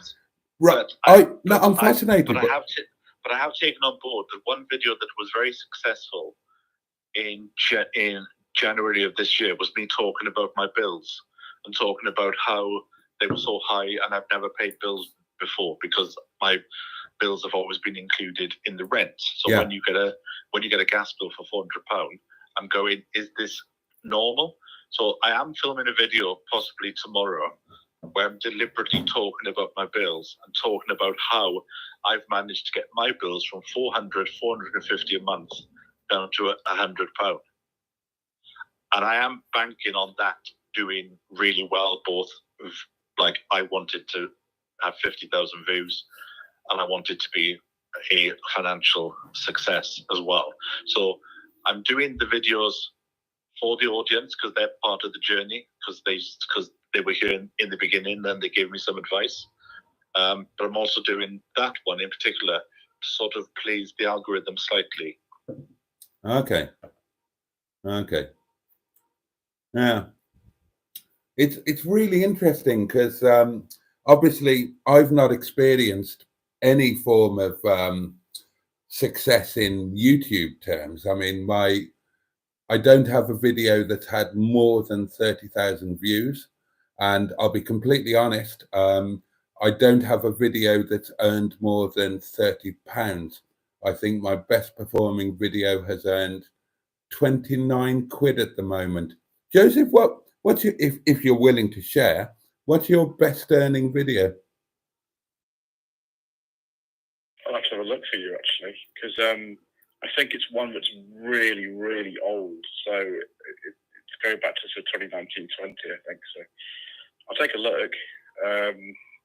Yeah, we'll come back to you. It's because I'm just fascinated by. Well, let's go back to that. I don't want to reveal the overall figure, which I know that I've told you privately, so I don't want to reveal that. No, of course not. But a 30-minute video of me talking about why are the bills so high? I'm quite shocked. How am I going to pay this? That generated £450, which was enough to pay the bill, funnily enough. Isn't that's the universe making total sense, isn't it? The problem is, you don't get, I don't think the audience understands this, a video that might make money on April the 2nd, I won't get until May the 1st. I've spoken to them about this, yeah. But I do know some people that have a clock behind the camera and they keep all their scenes to 4 minutes. Captain Mustard and I were talking about this today, and he was saying that he is absolutely he's incredibly over the length of each scene. He times each one religiously, and he's got a very set maximum length of time that he will let any one scene run. And for his style of videoing, that works terribly well. But it wouldn't work for you, Sean. Sometimes I will. So my professional career started off as an editor, and I was editing the news. So that's how I can edit a video so fast. Okay. So sometimes if I'm talking and I feel I'm going on a bit too much, I will put cliffhangers in where I'll sort of go, I know what I wanted to tell you, and this is really important. And in my head, I'm going, and cut to an ad break. And then I'll say the story, or I'll tell you about it by the fire, so that I then have to leave and just take a breath, because sometimes you can talk a bit too long. Right. Okay. See, that's not something that's not something that I would even consider. And yet, I love talking to you about this, because everything that you say makes perfect sense, but they're not necessarily things that I would ever have thought of my just before own. we go off the subject, let's just go back and find out what the highest rated video was for. Is it Joseph? Joseph, yeah. One really weird thing, because I've got channel memberships on my channel, is that often when people sign up as a member, it will attribute the video to something else entirely different. So, for example, I've got a video on a Sanyong Corando emotion that I made in September 2023, and it has not many views. It's maybe like 400 or 500, and yet that video's earned an awful lot of money. And so, if you look at the highest earning video on my channel, it is the most unlikely one ever. It's the January 2022 channel update, from which I've earned £80. 80 now, bear in mind, yeah, but they've got to bear in mind the number of views this video's had is not a lot. How many? I think it's under 1,000. I don't think it's very many. I'll just tell you exactly if I'll just find it. But the next highest one is actually behind the jazz video that's had an awful lot of views. It's had like 30,000 or something, which is released in September 2020. So what the YouTube sometimes do with channel memberships is it will kind of attach them to some random video that you would have forgotten about entirely. And that is the case. So it's a video that's had 513 views. Hang on, this 22 channel up, and it's had only £80, which is not. You don't normally get £80 from a video that's done 500 views. We might be at cross purposes here. I was thinking of ad revenue alone, rather than fan funding. Now, I'll have to look at that actually. If you include fan funding, then by far and away, my most successful videos would be my live streams. Exactly. I'm just trying to see if I can find the statistics on this and see how much of that is actually the memberships. I don't think even people become members on this particular video. It's just how YouTube actually kind of proportions it, which is really bizarre, isn't it? Like, this video's only had 500 views or something, and it's certainly sort of all this.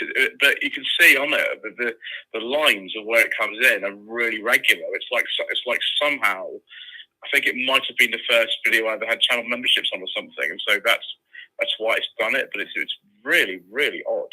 Okay, fan funding is like a totally different thing. But on this subject, something that we potentially ought to discuss, because and I hope Captain Mustard won't mind my talking about this.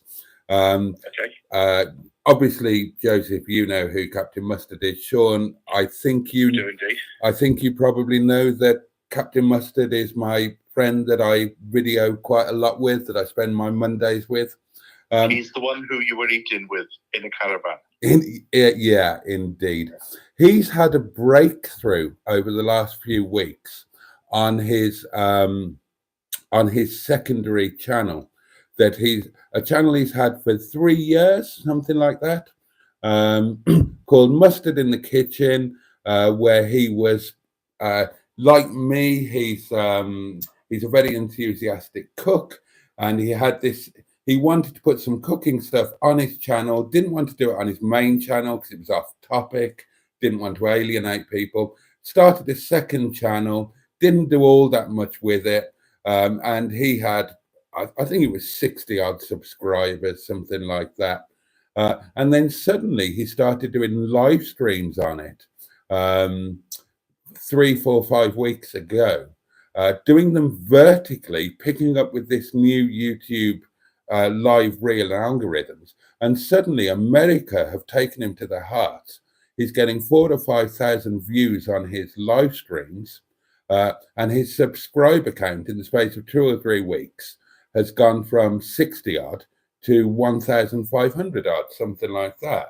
Can I suggest that is probably like if I was to work for YouTube, I would probably tell you that is a combination of 2 things. YouTube are pushing out channels that are doing the vertical, so they need to prove to their investors that it's going to work. But also, Mustard in the Kitchen, you know what you're going to get. Yeah. It's Mustard in the Kitchen. Like, this is where I was confused with your channel. Mr. Boaty, I thought I was coming to see boats. I must say, on that video where you first very kindly mentioned me, you did say, I've got no idea what this channel is about. And if any of you watch it, then please let me know what the hell it's all about, because I haven't got a clue. If somebody was to ask me now, I would say it's about, the main theme is cars, and it's about driving to work and driving home from work. Yeah, and that stings. And the reason it stings is because it's true. And of course, that's not what it's supposed to be about. I mean, to give you the background, when I started my channel with no real plans of what to do with it, it was called £500 Cheap Car Challenge. And my vague idea was that I would buy cars for £500 or less and see what I could do with them, keep them running, sell them for a profit, blah, blah, blah, blah. And as I started learning about YouTube and learning about making videos, I discovered that there were so many other things that I wanted to do. I wanted to have drunken rants. I wanted to cook. I wanted to build a community, and I couldn't do that under that channel name. Well, there's a guy called Rick Van Man. He's been doing videos for 15 years, since the very start. He has, I think, 200,000 subscribers, but his videos only get about 6,000 subscribers, and he's okay with that, because what his channel is about is a variety channel. So the audience have got to know he'll go into astronomy for 6 months, then he'll get bored. Then he'll go off and do gardening for 6 months, then he'll get bored. I think the type of channel that you want for yourself, and I think in our discussion next week, you will say, I'll change everything, but I'm not going to change that. I would change your channel to your name, because when it's a name, people are more accepting that they are taking a slice into your life. I thought that's what I'd done, because that's what everybody calls me. Right. So that was the reason for, excuse me, that was the reason for doing it, so that it was about me, and that I could then include any sort of video because it was part of me and part of just my life or whatever. But yeah, I guess that people who don't know me are not going to know that I happen to be called Boaty by those who know me. Yeah, that's not something that I'd actually considered, the idea of using your own name. It seems to work terribly well for you. and the rationale behind it makes perfect sense. Yes, but if I was to sell my channel to you, I would sell it at the moment as Sean James Cameron rediscovering Wales after being in London for 20 years. Yeah, perfect. It's short and concise, and this is why when I go back to the allotment is only going to be one video a week, because I don't want to go back to the way it was before, when it was Sean's horticultural channel. Well, you'd be mad to, because you know, that YouTube or your viewers or the world or whatever loves the stuff that you're doing now. So you'd be crazy to move away from that. I think, and you can copy the idea. Just put your camera on a Sunday and film yourself doing the dishes and just talk about bollocks. And it's that connection. I can't argue with that, because it obviously works. And I must be honest, I've already done that. I have already done that. I've already done that in the daily diaries. But I need to refine the whole thing. That's what I need to do. I mean, every bit of advice that you've ever given me, I've taken. I've changed the titles of the daily diaries, because of course you were perfectly right. I will certainly take your advice on everything that you suggest for the Welsh series. And I have done that. I set up a video in the kitchen, and I literally did the washing up and had a chat and that sort of thing. But of course, it's not, because I'm doing it under the way that I'm doing things now, then I'm catering to an existing audience. I'm very unlikely to pull anybody new in and grow the channel. And it's a kind of weakness. It's a kind of procrastination that I've always thought that, right, when spring kicks in, when the clocks go back, that's when I will do everything properly. And you know how these things work. When you do that, when you do procrastinate, it's also easy to end up not doing it. But this year, I'm absolutely determined that I will. And I know that I need to be really utterly ruthless about it as well. So well, we'll talk on Sunday night, because there's certain things I want you to film before you leave. Oh, okay. Okay. Because I can already see your video in my head for next week. Do you mean that you can see the video that I should make, or the video that I would make if you didn't tell me how to do it better? Or There's both? a video that you should make, and I think you'll be surprised, because you'll film far less than what you are now. Right. Okay. I've been thinking about it a lot. But right. Okay. Well, let's chat on Sunday. Anyway, I'm sure the audience have just all gone to sleep now, because YouTube, you really have to be into it in order to discuss it. Yeah. It's well, as we were saying earlier, sometimes we have to do things for ourselves, and I've absolutely loved this conversation. If some of the viewers haven't so much, then the usual nonsense will no doubt be back. But I've loved it, and I'm so grateful to you both for sharing your time.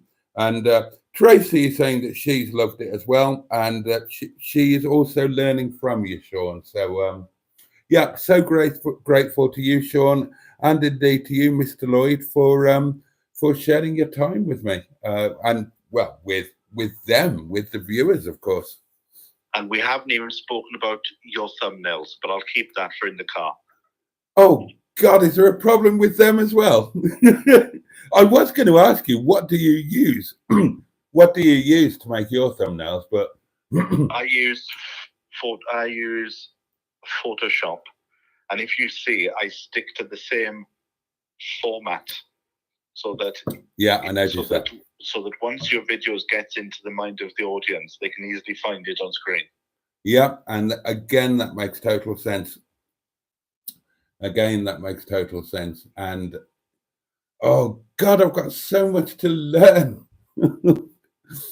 Oh dear, oh dear, oh dear. Well, I'm going to have a Yorkshire tea and I'll catch up with you in a few days. Sean, thank you so much for coming on, mate. Really appreciate it. Can't wait to, can't wait for next Monday when we get to do it all face to face. I'll send you the invoice for the consultation tomorrow. All right. Bye for now. Bye for now. Sleep tight. Mr. Lloyd, sir, are you still there? Somehow, yes, I'm still here.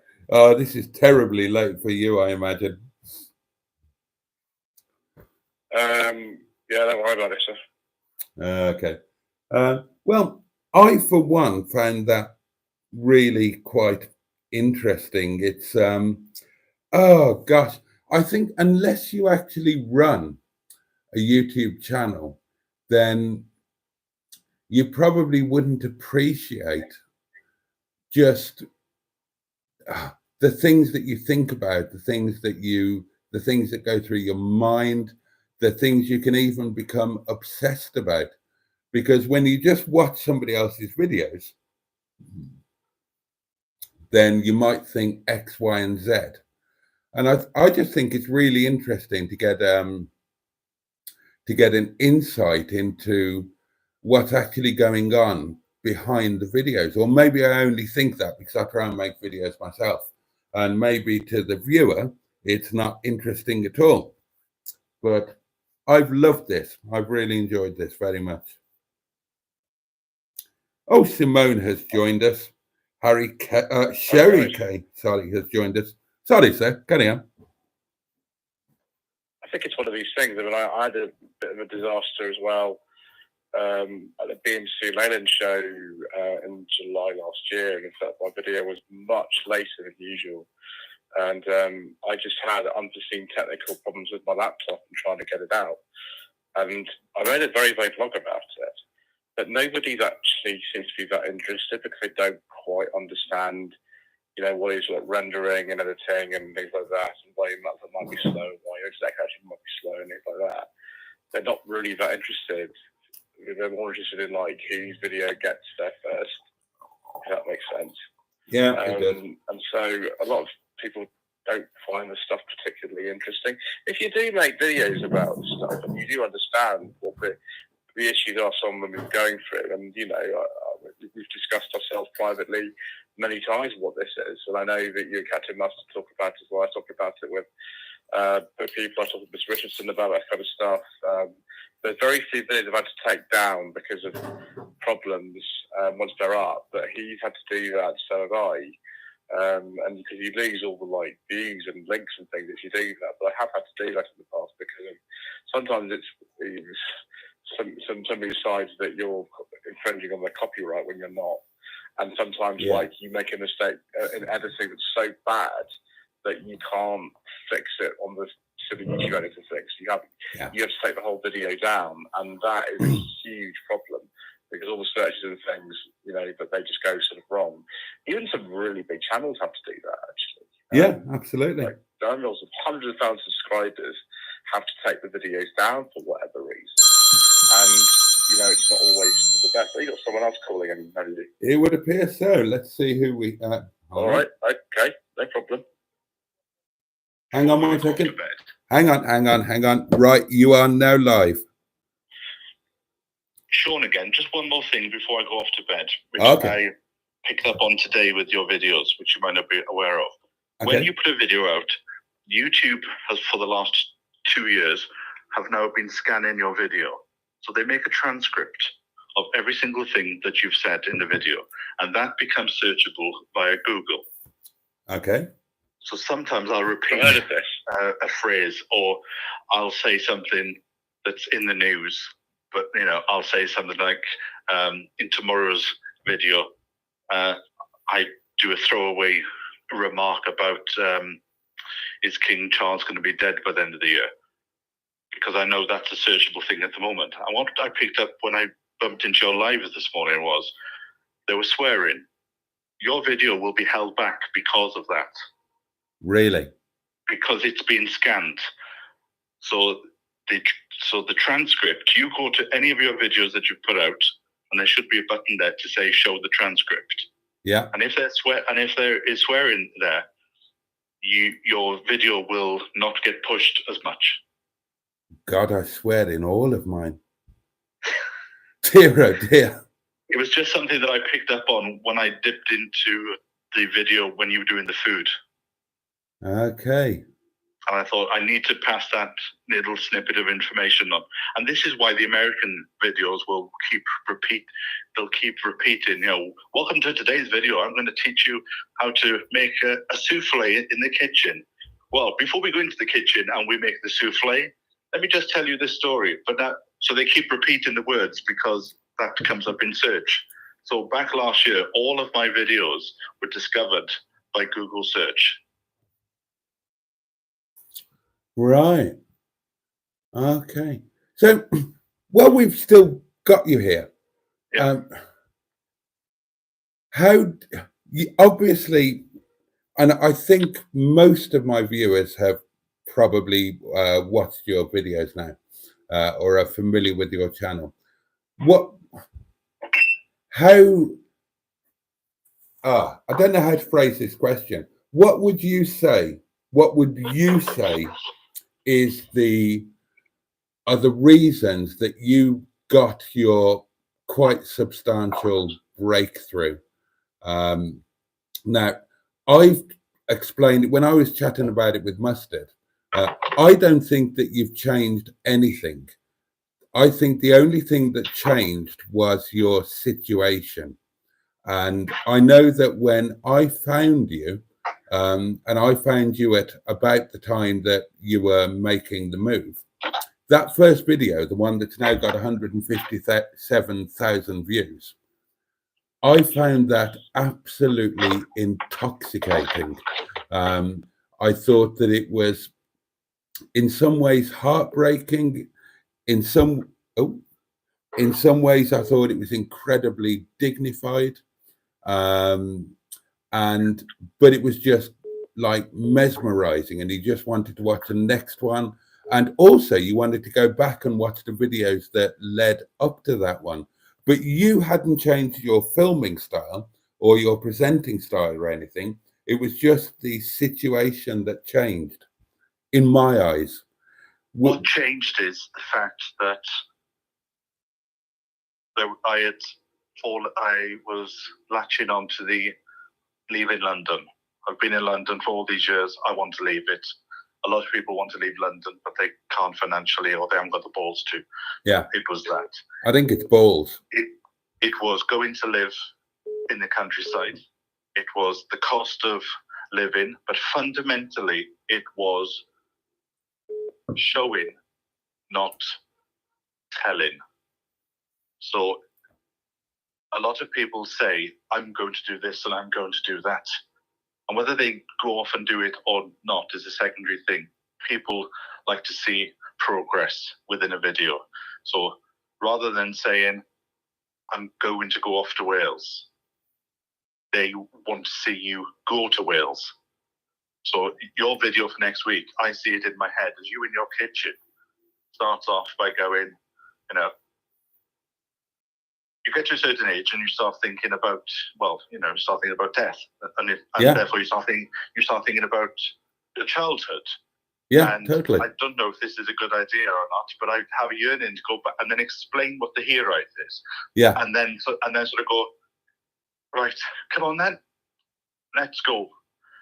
And then your journey down, unless you're stopping, should be on screen for no longer than 2 to 3 minutes.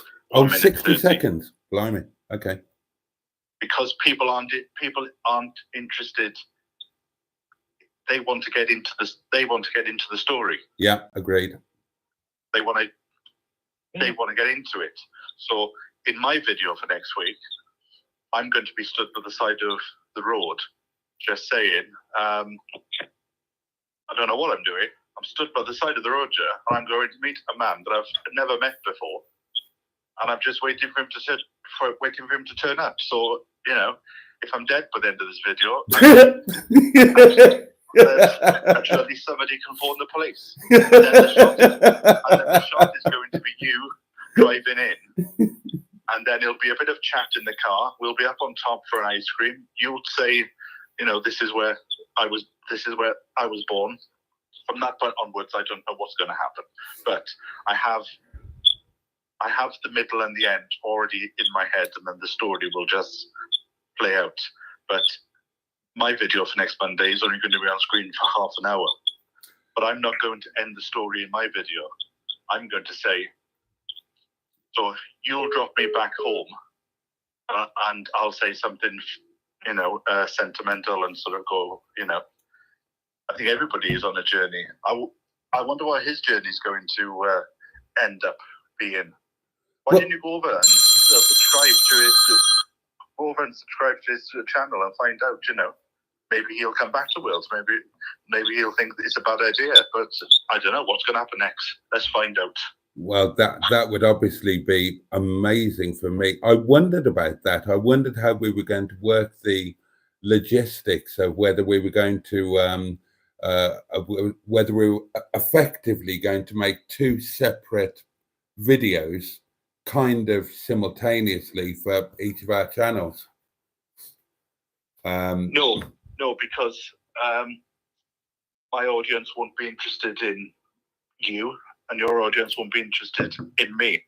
My journey is meeting somebody that I've never met before. Yeah. Going to the top of the mountain. Yeah. And just having a chat about life in general. Okay. But the biggest change to my channel has been my demographics were 35 to 45. Yeah. Now they are 55 plus. Okay. So I think I've tapped into the living alone, which isn't a sad thing, because I know people said to me, "Oh, why didn't you go and find somebody?" It's like, well, because I don't want to. I quite enjoy being by myself. So I'm tapping into the people whose kids have gone off to university, whose husbands have died or the wife has died, and people who are rebuilding their lives again. Yeah. But I'm under no illusion that my viewers will still be here in a year's time, because they would have because I would have moved on, and they probably would have moved on. Yeah, that's I'd love to talk to you about that, actually. Either not necessarily on film, but possibly on film, or possibly privately, because of course I'm in the same boat. And the biggest push that I do on my singles network is, in the awful modern language, they would call it empowerment. But I do try and push the idea that living alone can be an absolute joy. And I've had people in the comments say, "I'm jealous of your life." Yeah, and I respond. I get that. Don't I be get jealous. that as well. Be inspired. Yeah, totally. But it's taken me 2 years to get here. For 2 years, I've been talking about this on my channel, and people then subscribed because they were fed up. They were going, "Oh, you keep talking about this bloody move, but it's never going to happen." Yeah. It happened so quickly in the end, didn't it? Yes. I don't know how far back you've gone, but it sort of started in September. Oh, I've been all the way back. I've watched every minute that you've ever put up there. I also believe in mumbo jumbo, as people would say. So I believe in putting out to the universe what you want. You said that. So in September, I started cleaning my house. By the end of October, my desire to get rid of a lot of stuff. From November until January, I felt two hands on my shoulder, and I felt I was being guided. And when I found the house, I saw two houses. The first one I didn't like. The second one I loved the second I saw it. And financially, there was no way I could move. And over the course of a month, I put out the feeling that I had to move, otherwise I would have been on the streets. And all of a sudden, people came out of the woodwork, and they were like, "I will drive you 5 hours to your new house, and I'll just drive home. I don't want any money for it, but I'll help you." And family members came out and helped financially. So I'm paying all them back now. But if I didn't have a clear direction about where I was going, I wouldn't be here now. And it goes back to the channel. If you haven't got a clear direction, how are you going to get there? Yeah, makes sense. You need to, okay, let's go into the mumbo jumbo. You need to visualize where you will be in a year's time, and then work backwards. Okay, well, I'll be honest with you. Then my last or my only idea for the channel to be anything other than what it is now, and I love what it is now, because I love the people, I love the community aspect. I think that what we've got going is worthwhile, but I won't deny that I'd love to have what you have. And yeah, my idea for it is the Welsh thing, because I think it probably ticks some of the what somebody would like to watch box, but most of all, it's not me doing anything that isn't real. It's true. I'm Welsh. I came over the bridge when I was very young. My childhood was torn between time spent in England, where I was incredibly unhappy, and time spent in Wales, which was absolutely blissful. So your story my story was 20 years in London. I'm depressed. I've been suicidal 3 times, which I haven't spoken about on my channel yet. I've alluded to it, but I haven't done the video where I've come out and that I've directly said it. So I needed to make the move for my own sanity. Sure. Your story could be, I have a yearning to go back. I've gone back. It's changed too much. And sometimes you can't see the wood for the trees. And what you've got now is actually what you need. But you needed to go back you needed to go back in order to go forward. I'm in a very different situation to you. I'm not at all unhappy. I'm very blessed in many ways. But Hiraeth is Hiraeth, and I don't want to end my days here.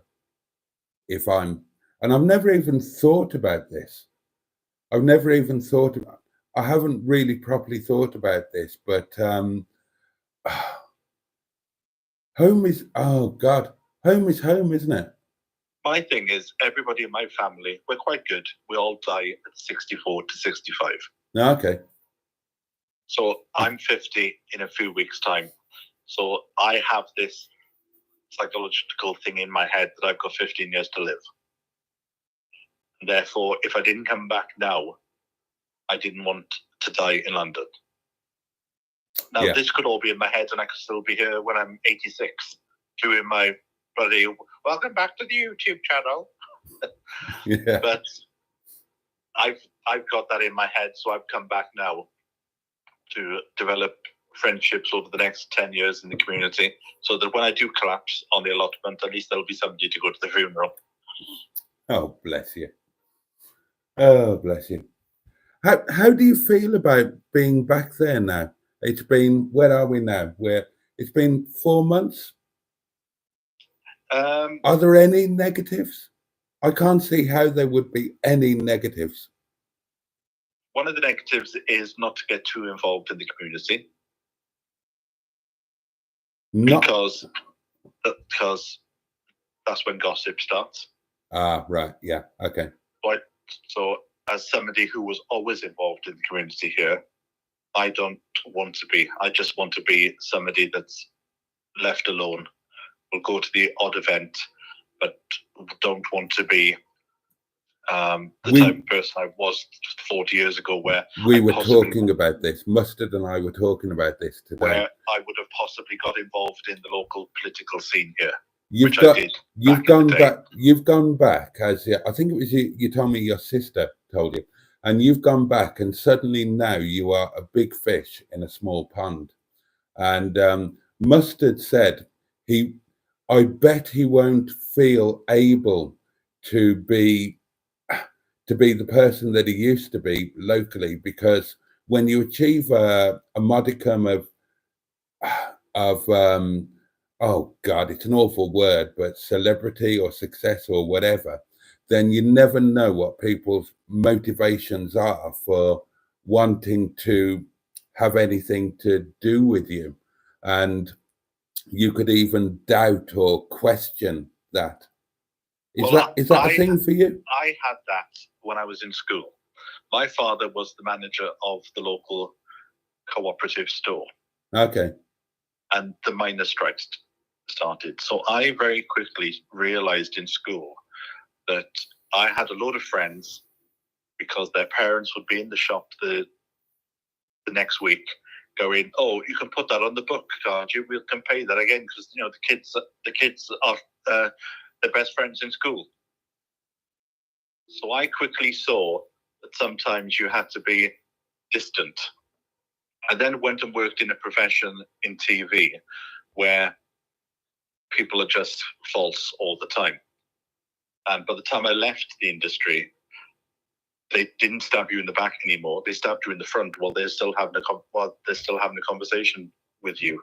Being back now, I know I can't talk about my life in London, because there's no point. I can see it on people's faces that they just glaze over. I was in the cafe the other week, and I just happened to start talking about, there was a celebrity on the TV, and I said, "Oh, I worked with her on a TV series," and I could see the shutters came down, because it's so unbelievable to them, because they've never left, that's perfectly fine. They can stay here for their entire life, but because they've never left to have that experience. Sure. I actually feel that small villages, at the age of 18, everybody should be told just to leave for 5 years. Just go off and see a bit of the world. I didn't go that far. I just went to central London, but the plan was to go off and see the world. But I went to London, spent all my money, and couldn't afford to go anywhere else.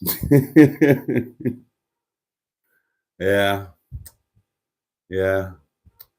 Oh, right. Bless you, my lovelies. I suppose that it's time that I let everybody go to bed rather than be selfish and hug you all. The 2 hours have just flown. I've really enjoyed it. And I know I can see from the comments, which I'm not going to have time to go through, but I can see that some of you have really enjoyed this as well. And I can also see that some of you haven't. But there we are. This is what we were talking about earlier, isn't it? And I just picked up I saw a comment saying, "Can we stop talking about death?" Yeah. The reason why, I was going to be an undertaker when I was 16. Me too. And I was talking about this to Mustard. He said, it'll be on the video. He said, "Come down Thursday, boy, and sign the form so you could be my apprentice." Well, he died on the Wednesday night. Oh, so that career didn't go. Oh dear. But I am experiencing, the reason why death is in my head is because I am experiencing over the last 2 years that a lot of my friends have got to 53, they're overweight, and they've all said, "Oh, I'm just going to go upstairs just to have a lie down on the bed," and they've never come back downstairs. Yeah. So I'm aware that I've only got a few years to get rid of this weight, and whether this has anything to do with what happened a few years ago, I've got no idea. But I've noticed the death rate in this village is extortionately high.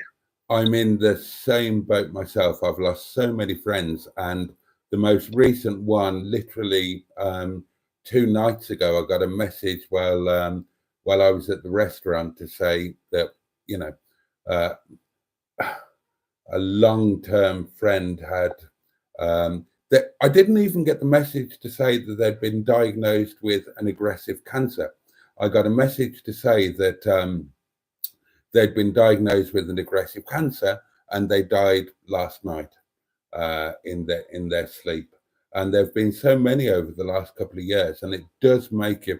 And I understand that this will not appeal to my younger viewership who are watching this, but when you get to a certain age, this is the kind of thing that you have to deal with, and it does. It really does factor into how you think and the decisions that you make.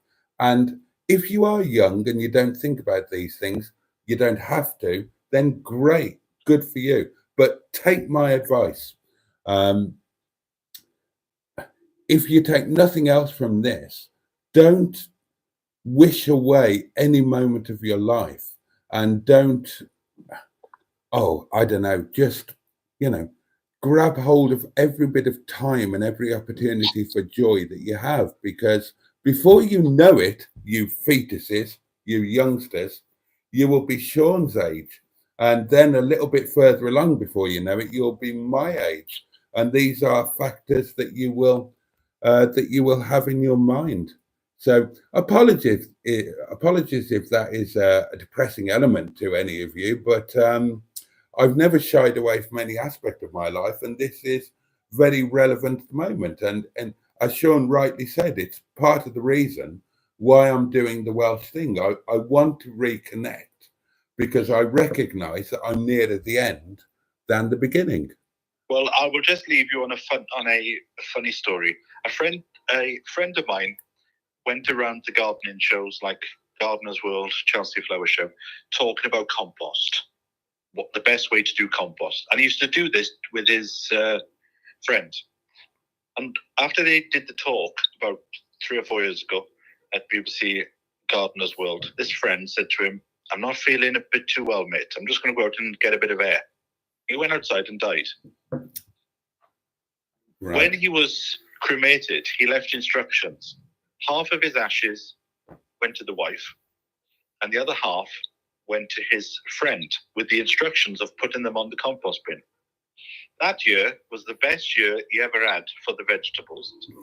So they've all agreed, all the men on this particular site, that half their ashes will go to their wives and the other half has got to go in the compost bin. So at the end of the day, that's where we all started from, and that's where we'll end up. Well, on that note, and this is probably a good note to end it, then next Monday, I will show you where my family all end up, on the top of the family mountain. And, if everything goes well, you might get the job of distributing me when my time comes, and you can make a video about it. And hopefully it will perform better than most of mine. Sean, thank you so much for joining me and us tonight. Mr. Lloyd, if you haven't fallen asleep, thank you so much for joining us. Oh gosh, it's awfully late. It's like, oh, hello, Sean's gone. Sean has disappeared. Mr. Lloyd, I'm still here, sir. Unfortunately, after 2 hours, my phone cuts off any call, so that's why I had to come back in. Oh, I'm still here. Well, I think it's time to let you go. I'm so grateful for your time tonight. I've thoroughly enjoyed it. It's fascinating to talk to people in a slightly different scenario than the norm, if you like, to take them out of their how can I put it? To communicate with them in a slightly different situation than their own channels. And I'm really grateful for your time and your patience, and you putting off your bedtime. Well, that's all right, sir. The thing is that unless you communicate within the YouTube community, I mean, my sort of communication is normally with people who have automotive channels. Obviously, Sean's not got one of those, but you find out a lot of the same things actually. you got a lot of the same problems, like, you know, oh, my video's corrupt, or like I've got terrible internet and I can't do it, or like, you know, people are begging me to go to this event and I can't go.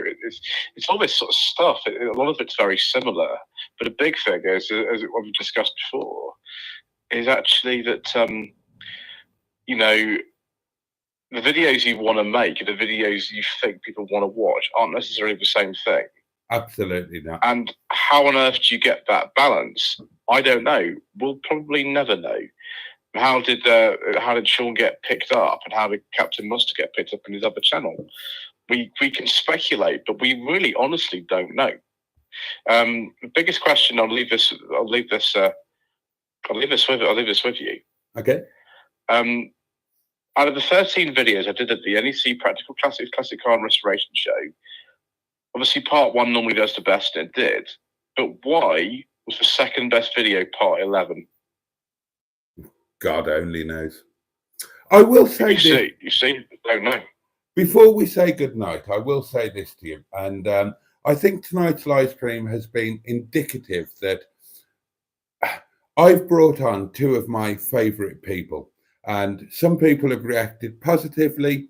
Some people have reacted less positively. And one some people think I'm a complete and utter idiot. But the thing is that one person, people think you're an idiot as well. Some of them do. Yeah, and that happens with anybody who's got a channel. Say that we keep going because we like it, don't we? That's what we do. One person who I previously had some respect for, I've now totally lost all respect for. And quite honestly, tonight I think you behave like a total arsehole.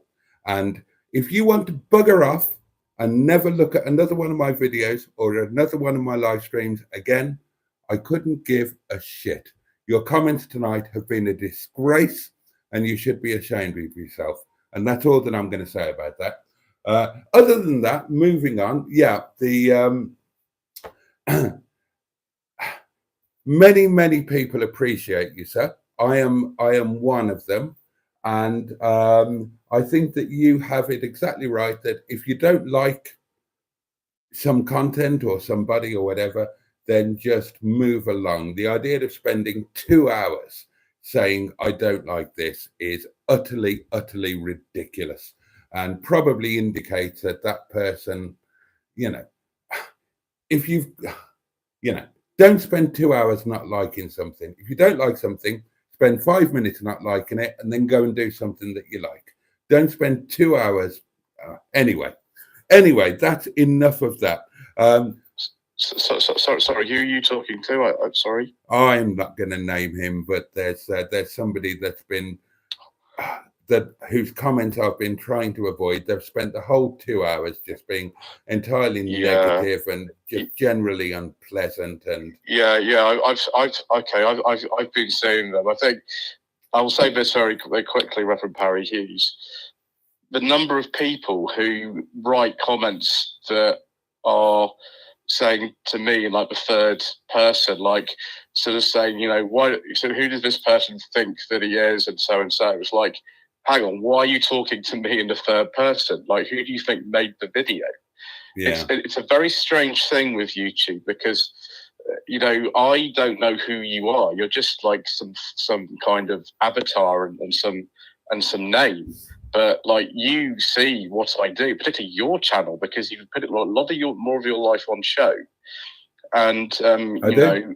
People think that just because they watch your videos very intently and they see who kind of you are, they think they know you enough to kind of think that it's a funny and a joke to write stuff like they write about someone. And I think it really affects us very deeply. Actually, Ian Seabrook did an excellent video a while ago about the effect of negative comments of people thinking they're funny and making stupid jokes on videos. Because I know the exact video that you're talking about. Yeah. And it's one of the best videos I've ever seen him make.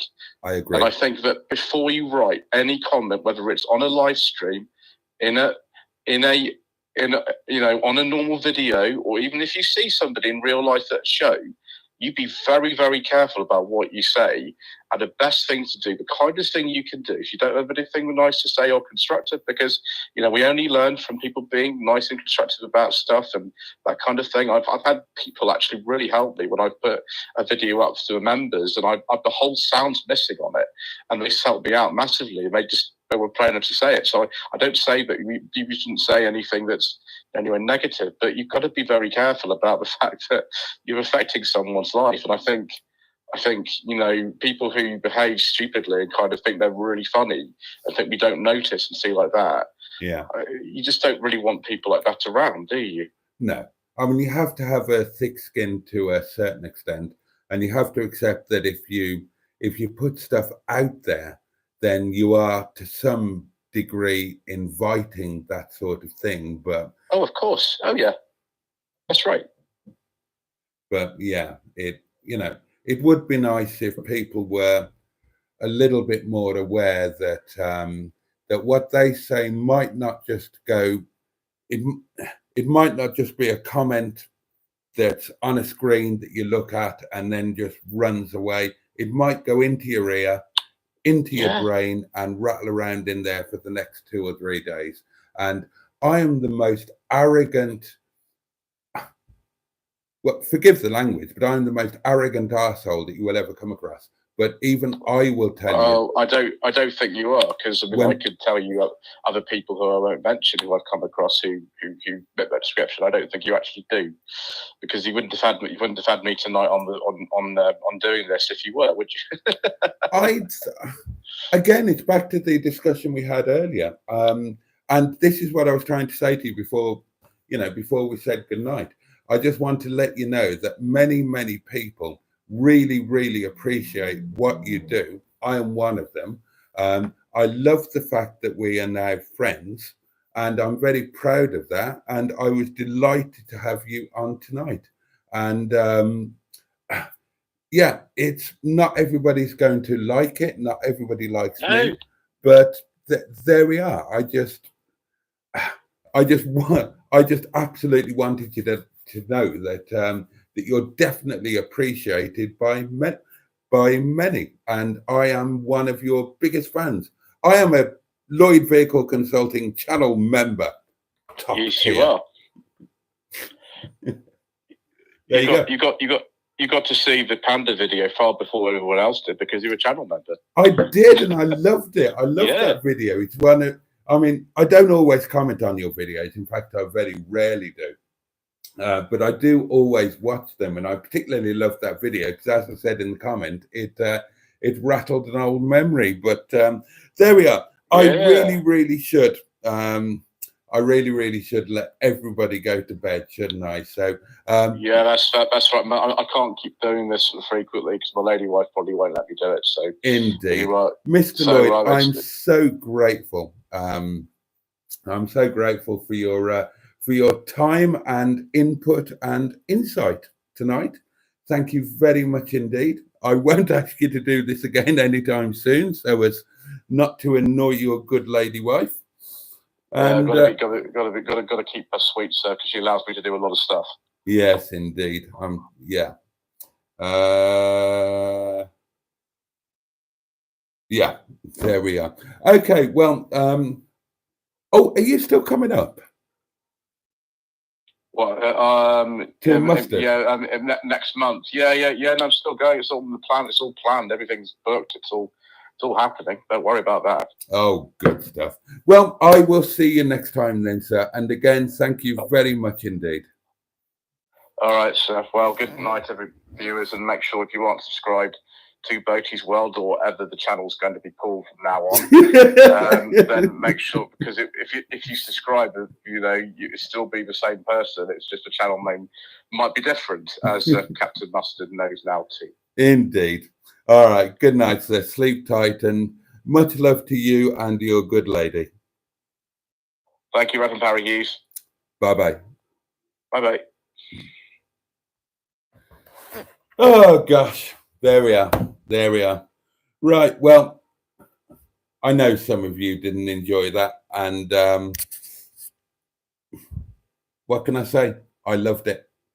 I loved it. I found it interesting. I found it insightful. Some of you didn't. That's okay.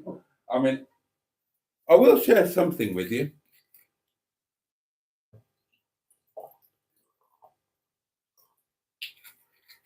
The numbers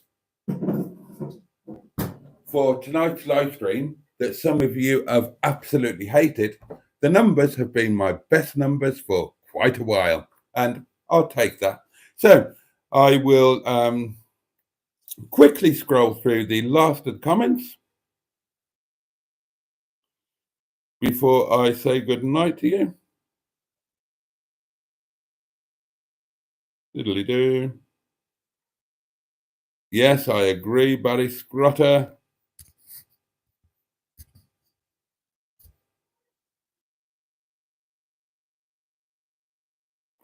Do-do-do.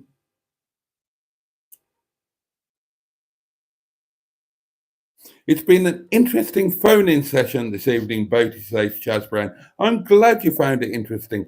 I only sub to Mustard and Boaty says Baddy Scrotter. I'd be break if I sub to every channel I watch.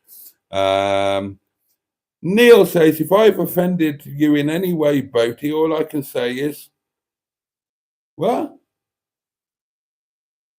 Neil, what you on about, mate? Sorry, Neil, you've lost me. You haven't offended me in any way. No, not sure what you're on about there. And then everybody's saying good night. Neil, what you on about? You haven't offended me. No, the comments I'm offended by are skick. Skick, it's you I'm offended by.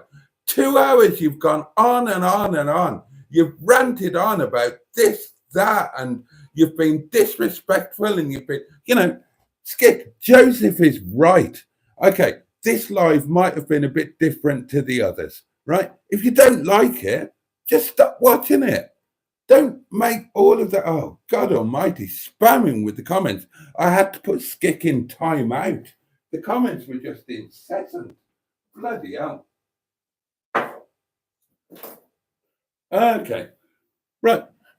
For those of you who haven't enjoyed tonight's live quite as much as normal, then I apologise a little bit. Tonight has been a little bit indulgent. I've had two of my favourite people on. We've been discussing things. I've really enjoyed it, right? At the end of the day, this is very slightly, I try and make it all about you and the community as much as possible. Tonight, it's been a little bit about me. Well, I matter too, so...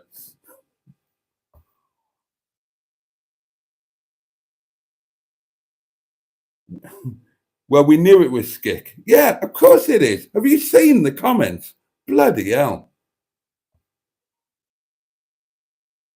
Well, Joe, you're just being disrespectful again then.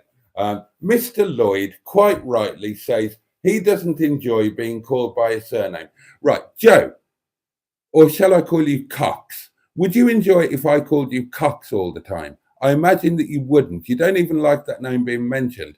So Mr. Lloyd said, call me by my first name or my or whatever, but don't call me by my surname, as in Lloyd. And you've just done it again. So that is just disrespectful, isn't it? Bloody hell. So I don't think he was disrespectful. I think he just made the point saying, don't, right, my name, oh, God almighty.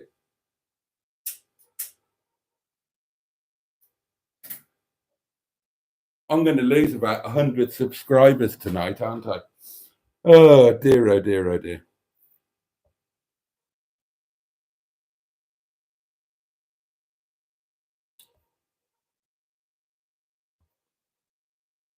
I couldn't help trying to egg Skick on, says Paddy Scrotter, which was funny, but a bit unfair. Yeah. Sorry, but I get that it's a little bit different. I get it's different from the normal Monday night vibe. Skick just goes on and on and on and on.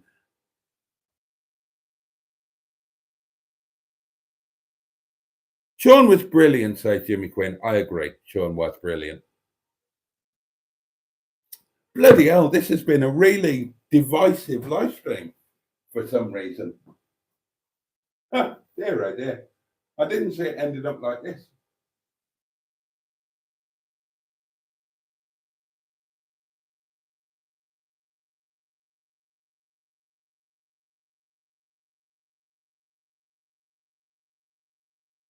Oh dear, oh dear, oh dear.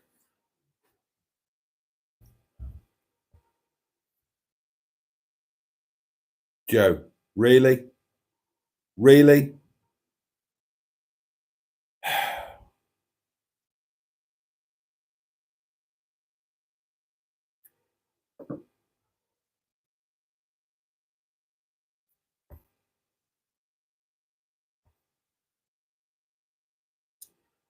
Oh dear.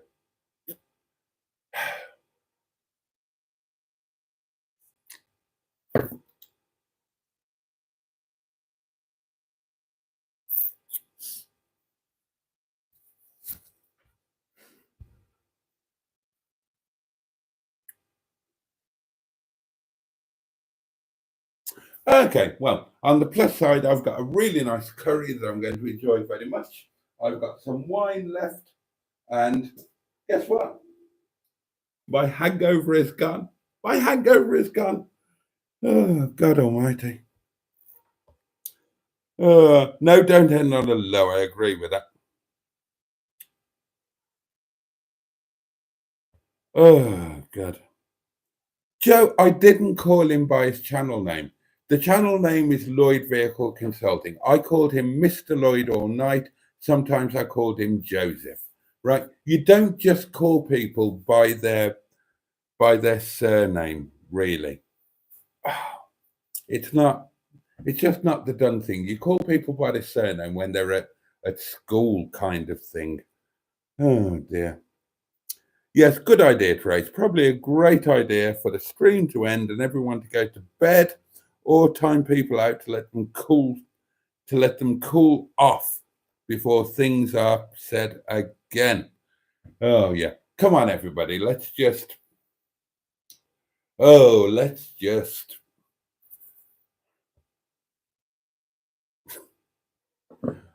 okay, you get called by your surname, Greenie.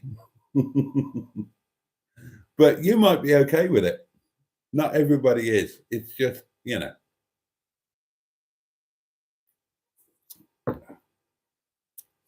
Yeah, well, oh, God Almighty. Right, it's not worth getting so upset about everybody. Dear, oh dear, oh dear. Trace, you're probably right. Joe, he really doesn't. He really doesn't. Now, when you run a business, then it's normal to name your business by your surname, right? Ford Motor Company. Joe, listen to me, please. Ford Motor Company. His name was Henry Ford, okay? He named his business after his surname. That's like the norm. Do you think his friends all called him Ford? Or do you think his wife called him Ford? Or no, they would call him Mr. Ford, or they would call him Henry, because that is just the normal way of doing things.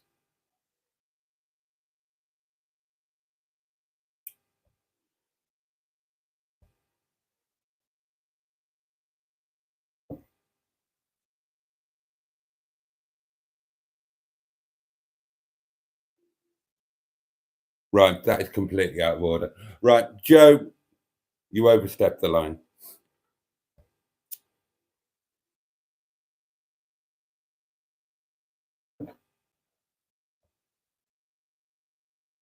Yes, Joe, I did literally call him Mr. Lloyd. Right.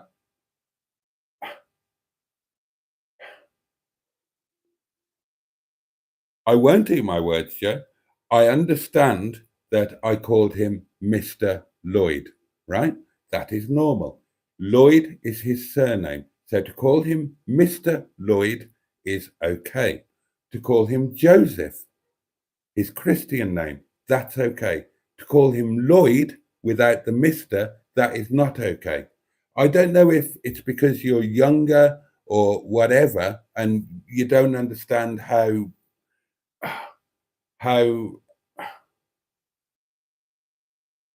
right.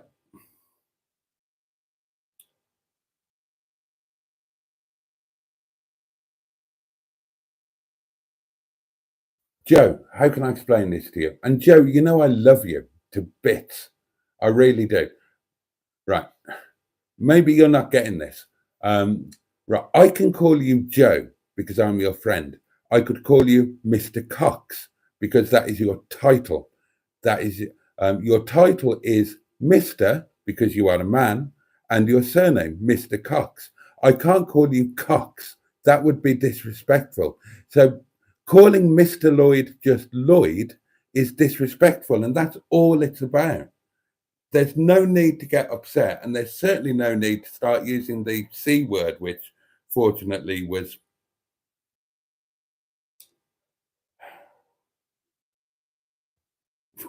God almighty. Oh dear, oh dear, oh dear.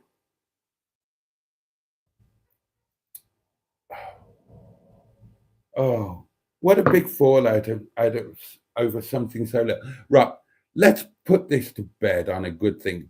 I think it's just a misunderstanding. Right. Maybe it's a generational thing. First name, okay. Mr. or Mrs. Surname, okay. Calling somebody by their surname without the prefix is just, there we are. So, okay. God above. I know you did, Joe, and we didn't answer it, did we? Joe, because I love you dearly, I'm going to answer your question. So I think you deserve it, quite honestly. Mr. Lloyd, or Joseph, if you prefer.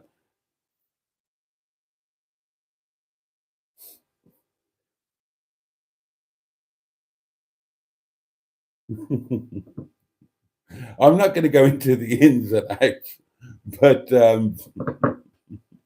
God above. Oh, this is getting hard work now. Joe, I will answer your question. You deserve that much.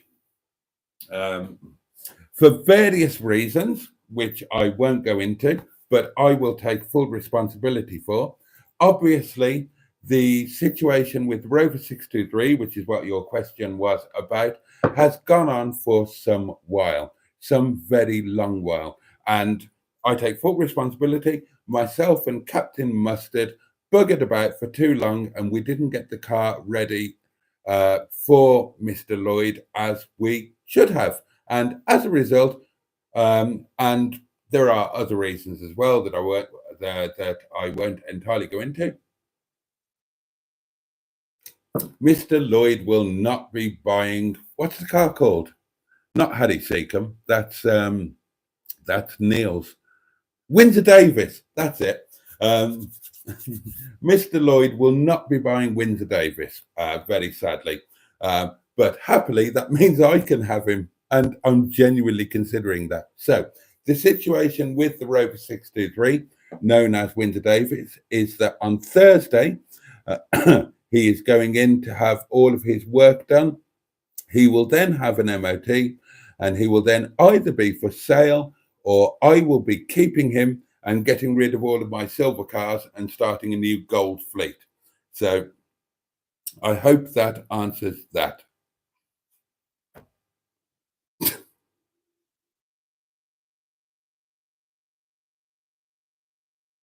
Oh dear. Sorry, Boaty, you are wrong, says Jimmy Quinn. Okay, I'm good with that. Mustard, you're not helping me.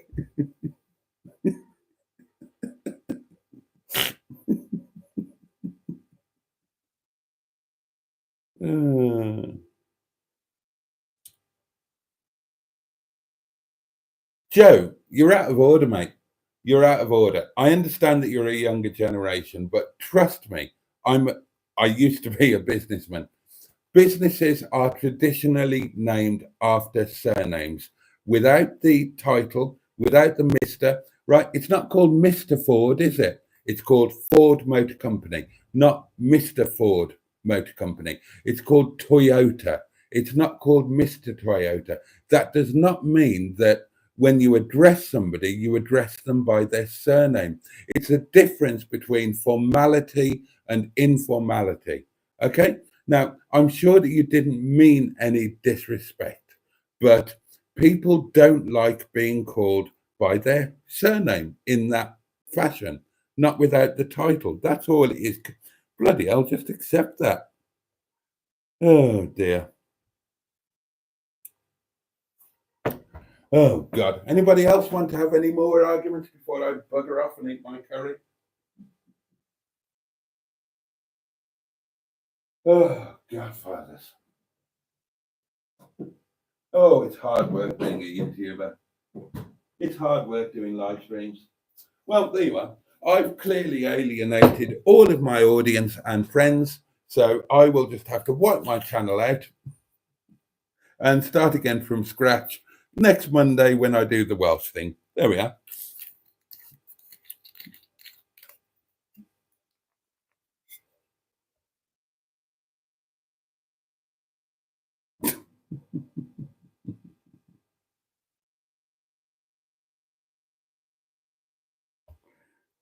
I think also because his last name sounds like his last name, people get mixed up all the time. Well, his last name would sound like his last name.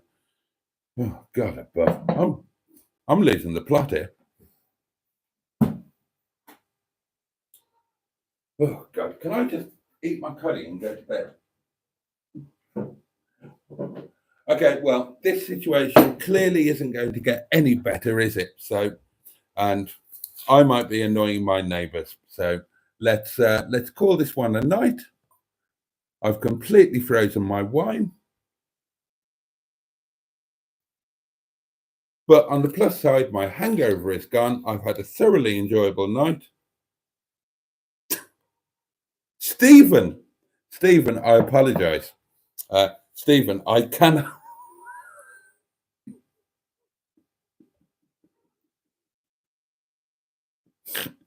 There's a message that has just come. I can't show it to you, but it's from the artist who we now know as Stephen Culg, and it is just hilarious.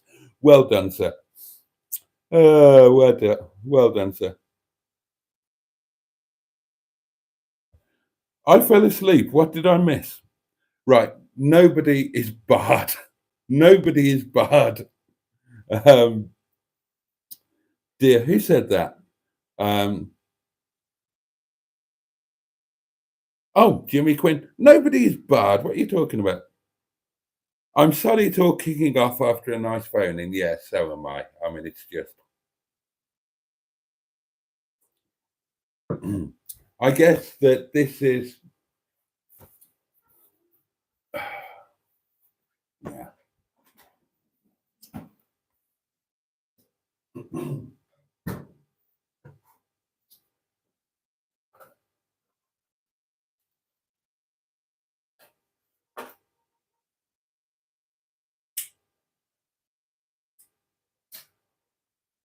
Yeah, I think that's a note to end this on, probably.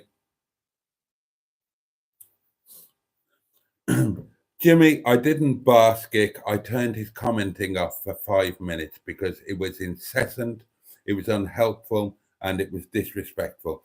Now, honestly, guys, right? I love you guys. You're part of our community. I love you all. I was embarrassed by the comments, some of the comments that were made when people that are my friends and who I respect were giving their time to spend with the live stream. Okay. And it's just about basic human respect.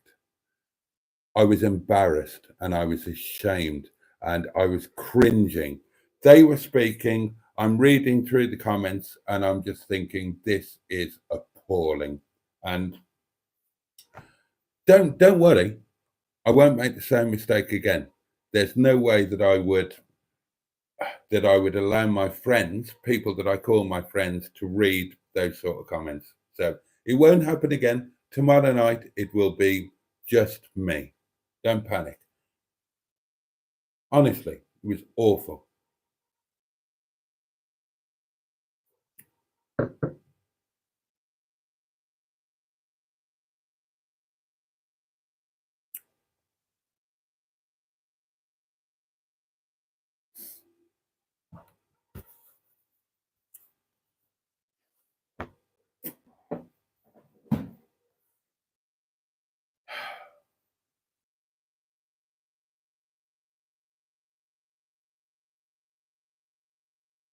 And I can't leave this alone.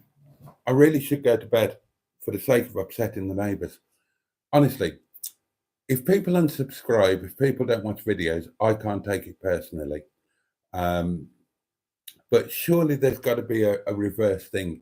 If I or anybody else happens to put something up that you guys don't like, does that give you the right to be personally abusive?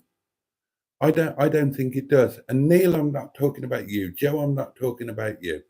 There were just, and I will re-watch this with the live chat, but there were comments that just kept popping up from one person, and I really didn't think it was very nice. So there we are. Jimmy.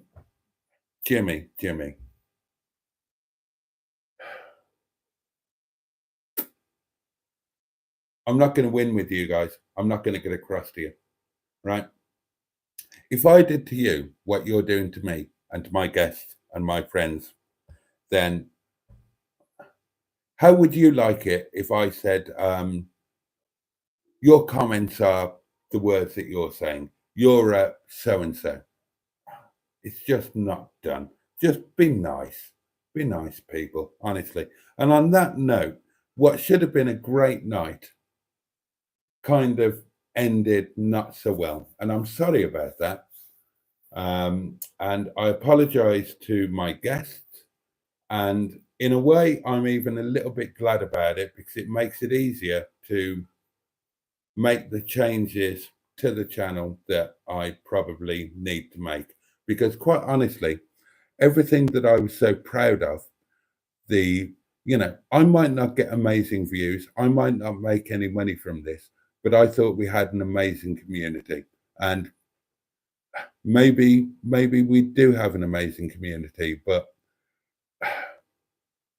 from what happened tonight, not that amazing, and I'm not that proud to be part of it. So yeah, quite right, Joe. Let's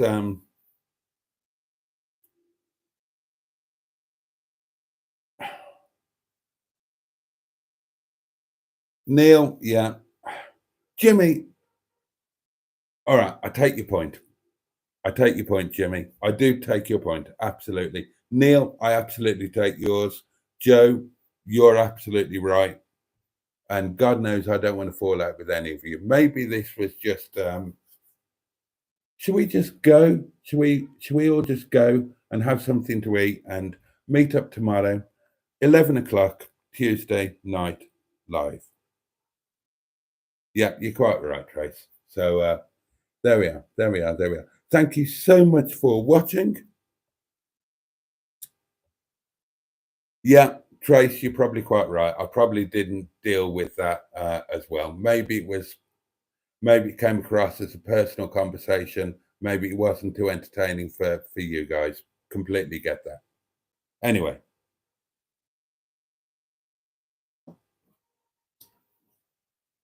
Okay, my internet decided to disappear, and that is a clear sign that it is time to end. So, thank you so much for joining me tonight, my darlings.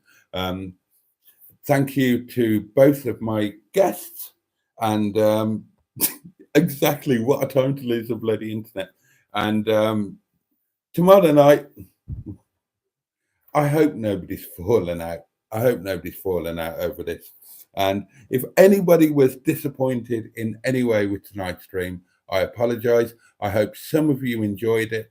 I certainly did enjoy it. Yeah, it's a little bit different. And there we are. I'm going to go and eat some curry. Please join me tomorrow. I've got to go and look at my channel now, and I'm going to be about 10 subscribers down, aren't I? Oh, dear God.